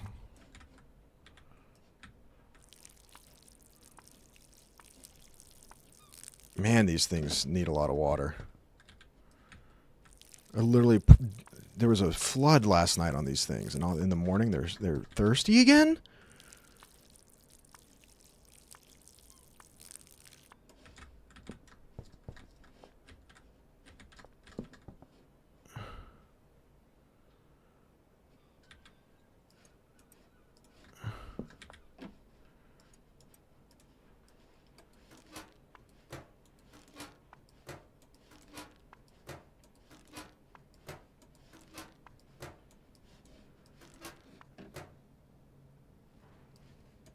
I don't even have an accounting department. But it seems like something goofy's going on. I feel like I should have more money. Oh, you literally jump over Benji every time you go to collect. He's on the stairs. He's the dude. What? Are you serious?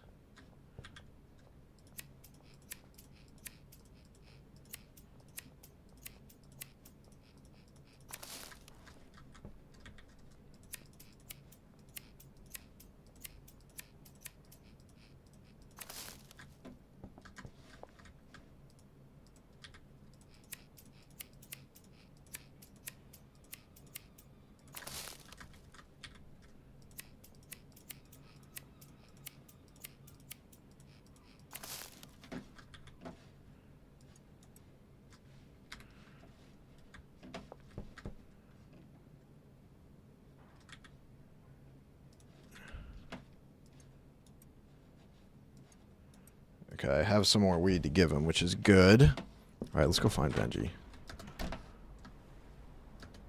I don't see him. In 5 words, what is the GALA? Class, elegance, and money. Come on, that's got to be it. See, why doesn't that go up for my earnings? I just don't get it. I really just don't get it.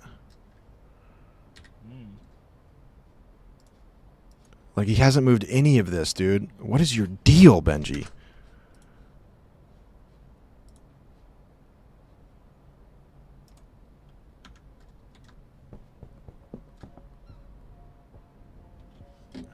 Oh, you can just drag it with the electric? That makes sense. Because I was like, wait, I'm doing the exact same thing. All right, I just got to sell on my own right now.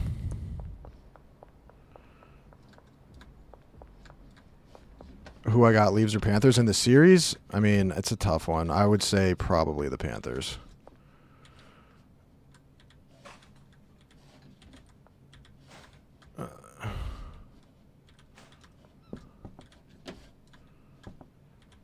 Okay.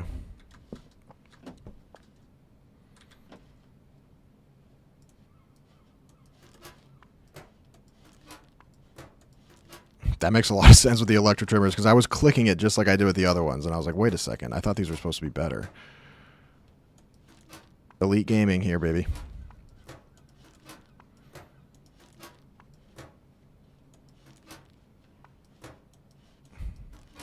Layup. All right, let's sell some green. Let's sell some green crack.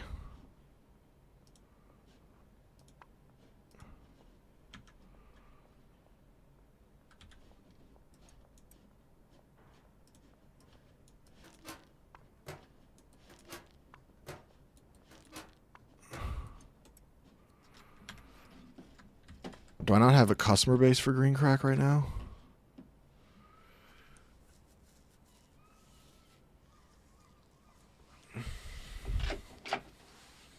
All right, it's slowly going up. I only need a few $100 more.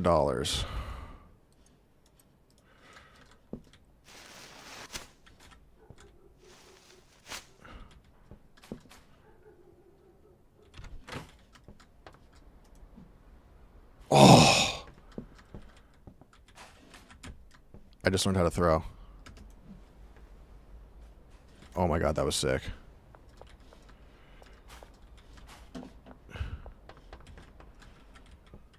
Spam the slots.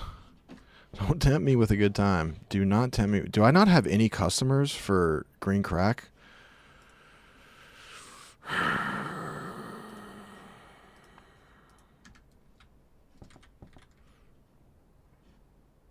only have 3 sour diesel. Just kidding. I heard that the Thunderbolts movie is awesome. I haven't seen it yet, though. It made me want to like catch up on Marvel again and see what's good, like what's been happening. Okay, I need bags and I need seeds. We're only $100 away. Come on, Benji. Hit the streets and give samples. Yeah. I guess I'll hit up Mr. Poon.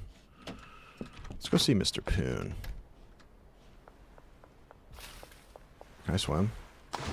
Nope. How'd I just glitch through that fence? Oh, I went around it.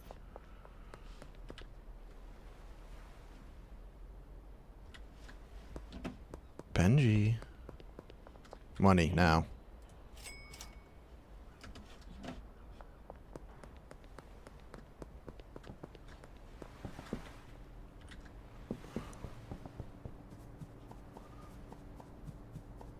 Yeah, I still haven't done the solo movie trip. I gotta do that, though. Where's Mrs. Poon at? Please don't be a cop. Wait, is Miss Poon over here? It's a man.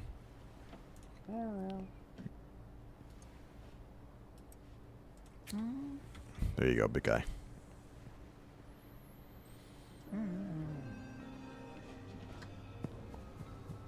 I can't believe no one has hit my line. I've lost all my customers. You did it for Sinners in the Afternoon. I was the only one in the theater. Yeah, that's a vibe.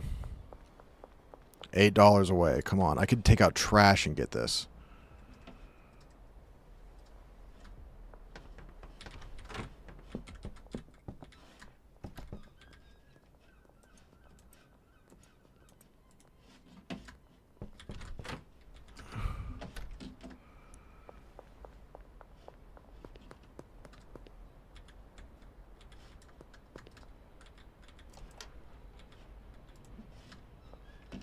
Watch me sink this cigarette. Pick it up? Oh, come on. Really?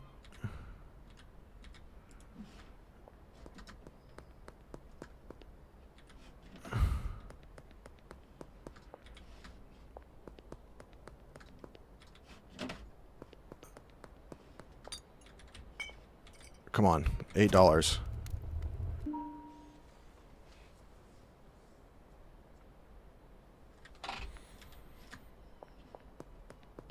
You gotta be kidding.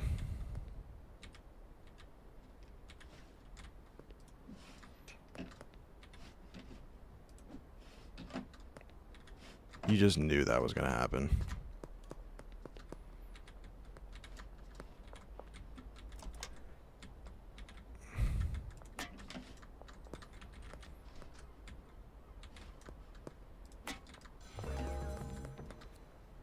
There we go. Wait, what does that say?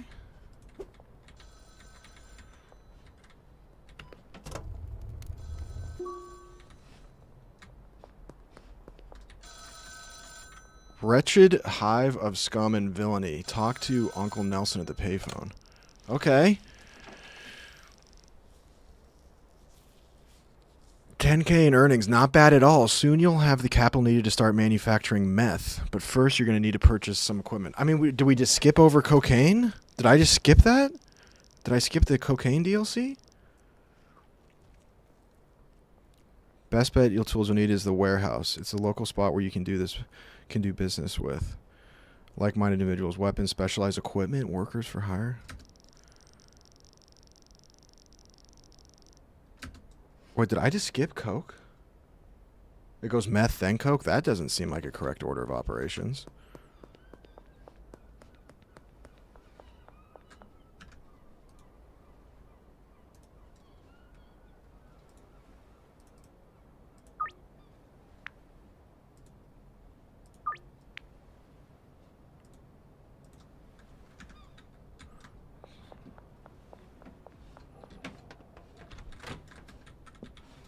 Sour diesel.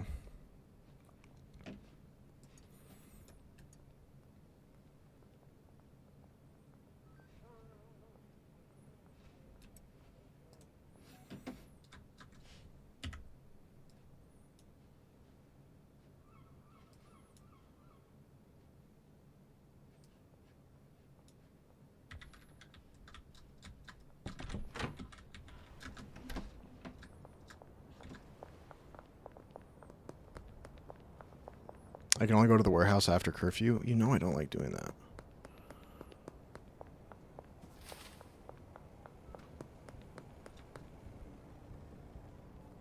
Why are they puppy guarding?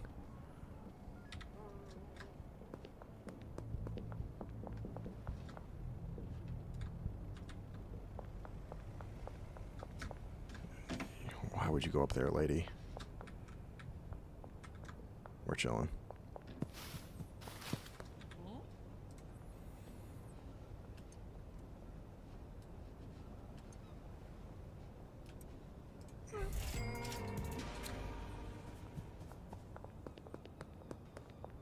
And just drop this weight off. So there's no even point in collecting from Benji. Appreciate that, Cluck Norris. Not gonna lie, best thing to do, everything is do after curfew. I need my beauty sleep.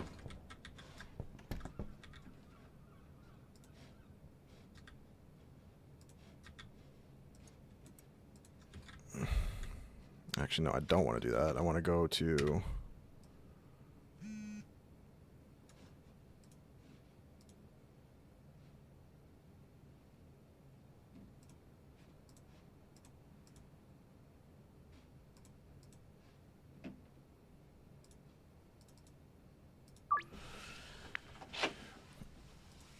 All right. Finally sell some green crack.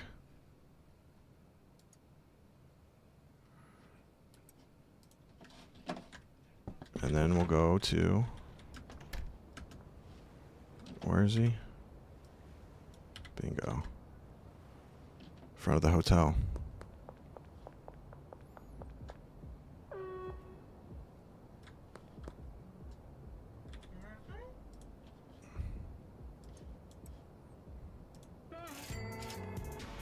Okay, where is this place? Warehouse right there. Oh shit. It's the 5. They're puppy guarding it, dude.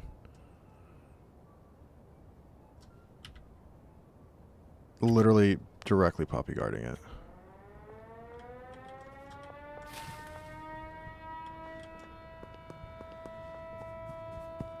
Is there a back entrance?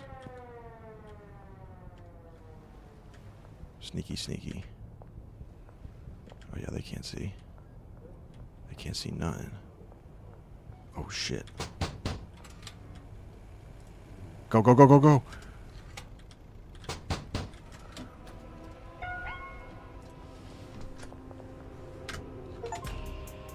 I got in!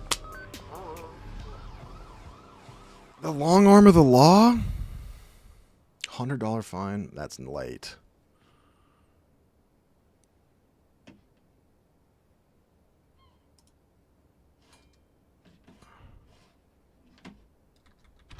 We go again.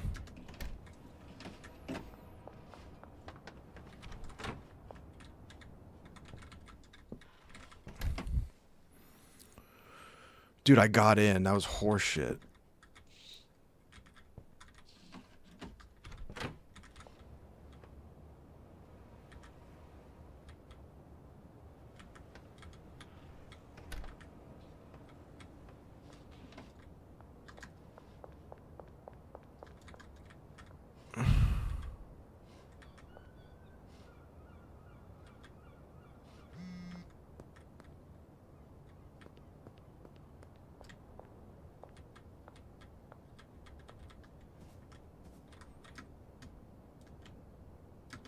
I'm stuck. I've somehow gotten stuck.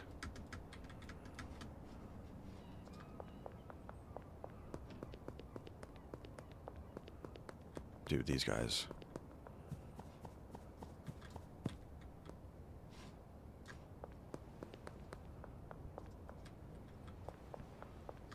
Are they gonna spawn in right here again?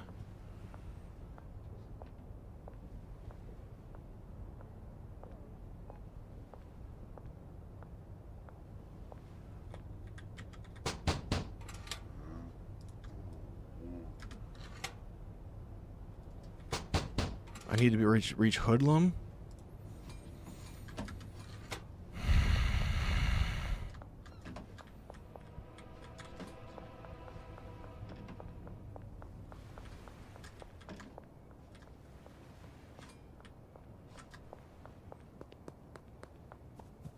This is bullshit.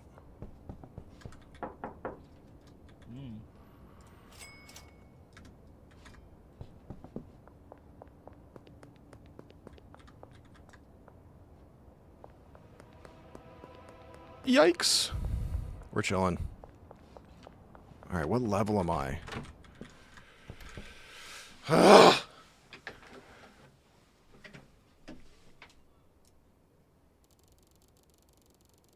Yes!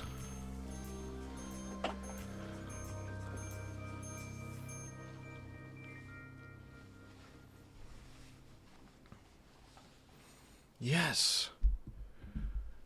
Okay, well, we only have 10 minutes left, so I don't think that's much time to really do anything before the bet gala starts.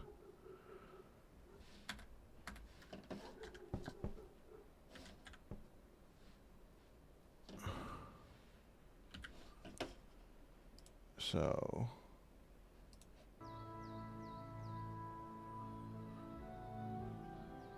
Ralph Engelstad? Of course I've heard of Ralph Engelstad. Ralph Engelstad Arena, North Dakota.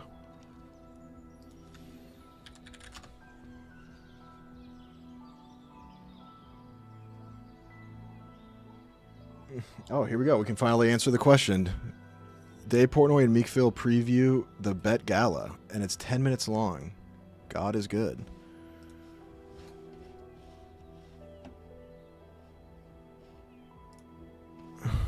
All right, I guess we'll round out the stream with this puppy.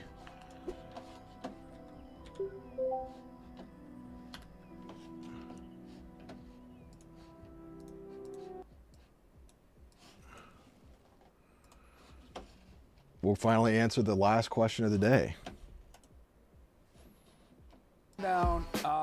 It is the morning of the Bet Gala here in Scottsdale, Arizona. Beautiful day. The first ever Bet Gala will be taking place tonight. Red carpet will be 6 p.m. Eastern, right? Yeah, 6 p.m. 6 p.m. Eastern, 3 p.m. our time. We will be at the DraftKings Bar, Scottsdale. So I'm joining the big two here, me and Meek Phil. And before we get into Dude, are they shooting this at 120 FPS? Yeah, Meek's getting kind of hot. Why is he aura farming? This is crazy. Why is he getting kind of hot? He looks like a cool, he looks like one of the Safdie brothers right now. Dave's not wearing any shoes. I wish the cameras were rolling because it really made, I laughed out loud, and it's why I invited you, Meek, on this. There's very few people here at Barstool who can really get a true belly laugh from me. And I've said, if I was back in New York or starting, you'd be one of my top draft picks to be on my team. But we're sitting here just shooting the shit on my beautiful resort. It is. We're at Four Seasons Scottsdale. Absolutely gorgeous. And we're just shooting the shit. I'm like, Meek, isn't this place beautiful? He's like, yeah, it is. It's like I got in a little bit early. I actually met a couple of friends of mine and who I've never met before. Yeah. And I was like, what the hell does that mean? You met a couple friends. He's like, I had time, met a couple friends of mine.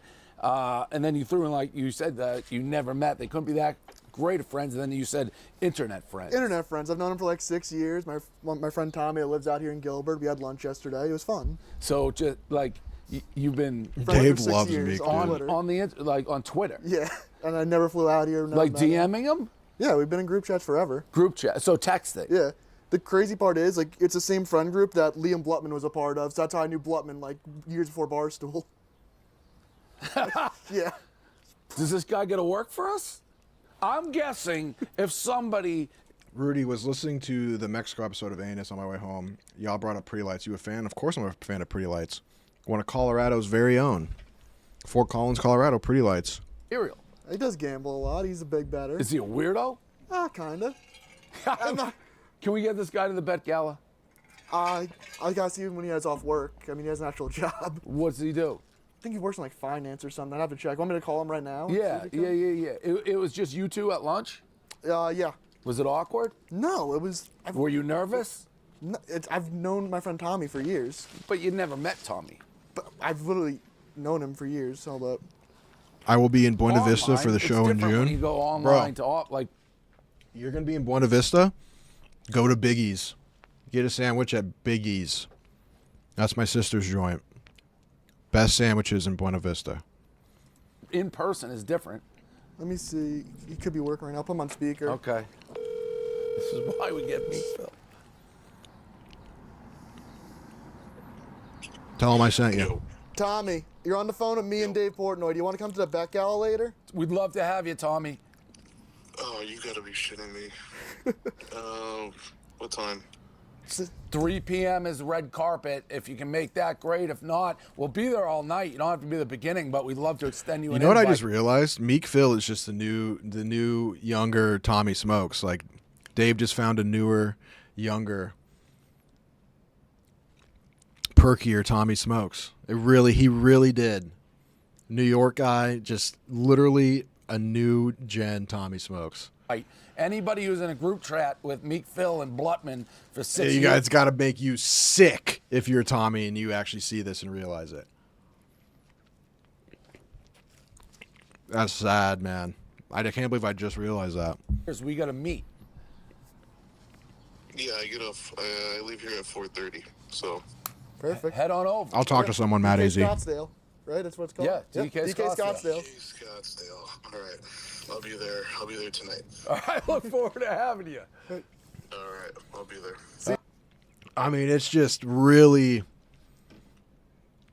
It's just really, unfortunately, abundantly clear all of a sudden that Meek Phil, Dave just found a younger, brighter, perkier Tommy Smokes. And look at it. Look at his face, man.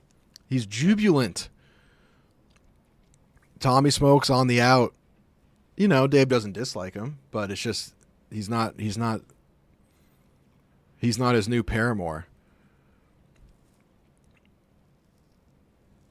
And Meek is, I mean, remember the days back in the day when Tommy Smokes was going to all the bettings? He was a Lucky Charms. Dave invited him over to his house. Meek's about to get the house invite. Meek is about to get the house invite. Where's Tommy? Not with Dave. See you, Tommy. All right, we're going to meet Tommy. This is unbelievable. This guy's going to walk out of here with a job. Maybe. Does he make a lot of money? I have no idea. I don't ask my friends certain questions. I just talk sports with them. Sports and video games. Like, I love it. I love it. Is there anybody else? How come I'm not at the bet gala? Because I'm busy. I'm working. You said friends, plural. It's just him. Just him. Yeah. So you kind of exaggerated. I might have to pack and ship that clip right now. You met your friend. You had some time to meet your friends. Yeah, we had lunch. To your friend who you never met, but now we're going to meet. Excellent. Speaking of tonight, Knicks Celtics. It really is when Andy dropped Woody and said, I don't want to play with you anymore. That's exactly what it is. And it's so sad to see for my boy Tommy. It's just sad. Game 1. Yeah. How you feeling?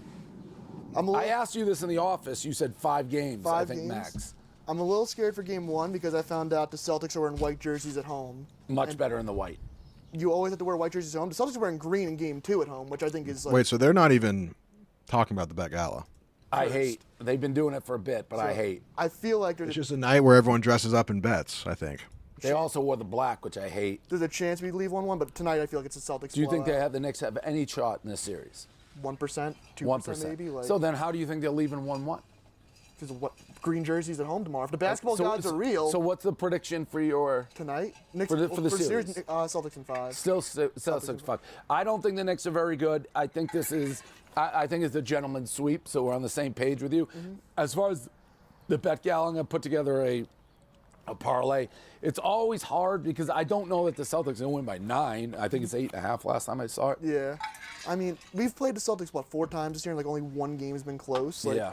I had this matchup in my mind in like January. It's like we're probably gonna play a team that's like garbage in the first round. Wait, so they're just go not extra games to them. That was the Pistons. The Pistons are not a good basketball team. We gave them wide open threes. They missed like Michigan coach. Suspended 2 games. Suspend 2 games, absolutely don't care. Like, whatever is going on with this. I got bigger things. I don't know if you saw Meek, but somebody's holding a "Fuck the Jews" sign in our bar in Philadelphia. So I've been dealing with that. I've been doing interviews. People calling me all sorts of names. I don't have time, Sharon Moore. I don't know. It used to be. Is it Paul Newman, I believe? Or been closed. Yeah. It's on Alcatraz. That's all I know. Yeah. Not that much of a nerd. That is the rundown from Scottsdale. Tommy. Yeah, Tommy. We're going to report back with Tommy tonight. That's not even Tommy Smokes. That's his friend Tommy. He even brought his own new Tommy that isn't our Tommy.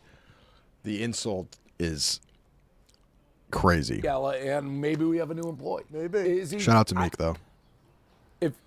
All right. If 1 to 10 quirk level, what is Blutman? Blutman's a 10. I'd say Tommy's like a 6. And what are you? Like an 8. I think Blutman's more quirky than me. Tommy Smokes is doing a long play. A Hail Mary to get back with Dave. Be something. Yeah. Yes. 10, 8, 6. If you put Tommy at a 7, I'd say he's an automatic. Like, he's got the contract tonight. That's 6, crazy. I guess, will Science be nerd. a wait and see. Okay. Is he fat? I have one of the original kinda Barstool fat. newspapers in my apartment. He sounded fat. I should hang that up here. All right. Can't wait to see Tommy tonight. That's the rundown. Beautiful. All right, guys. Bet Gala's about to start. Feel free to jump in and watch that. You know what I mean?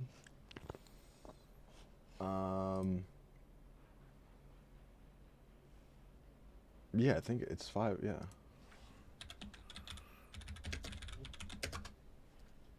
We'll be back tomorrow, folks. Tomorrow is going to be... tomorrow we are playing We are playing Warzone with Sass and Mook. Very exciting. Been hell scheduling it. Hell. Borderline getting embarrassed chasing Sass around. But, yeah, it actually couldn't have worked out today, so it's not that big of a deal. But tomorrow, more Oblivion with Nick in the future, definitely. I mean, we got lots of stream time to fill. So, and anything that isn't me fumbling through drug dealing is probably good. So, yeah, go watch the Bat Gala. Mook can't sleep tonight, and then tomorrow we'll be playing Warzone with Sass Man and Mook. And I'll be trying to get them to get me a win. I'm trash. Anyways, guys, thank you for tuning in. Much appreciated. Much love. You know how I feel about you. Over the moon. Now let's do the fun song and dance where I attempt to end the stream. What was KB's punishment? I think we found it. We haven't finalized it, but I think KB's punishment is that he's going to find a crossword puzzle in Infinite Craft. Damn, I kind of want to play Infinite Craft right after the stream. That's what I'm going to do. Who am I raiding? I don't know how to raid. I know how to do it on Twitch, but I don't know how to do it on YouTube. I suppose I should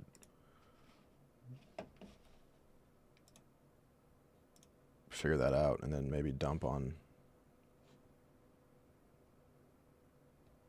Skull's live. Yeah, I'll dump on Skull. Where's my raid button?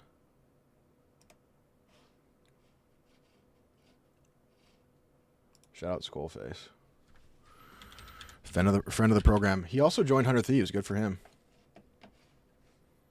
All right, people on Twitch, we're going to be raiding Skullface. Friend of the program. Represent me well. Call of Duty legend.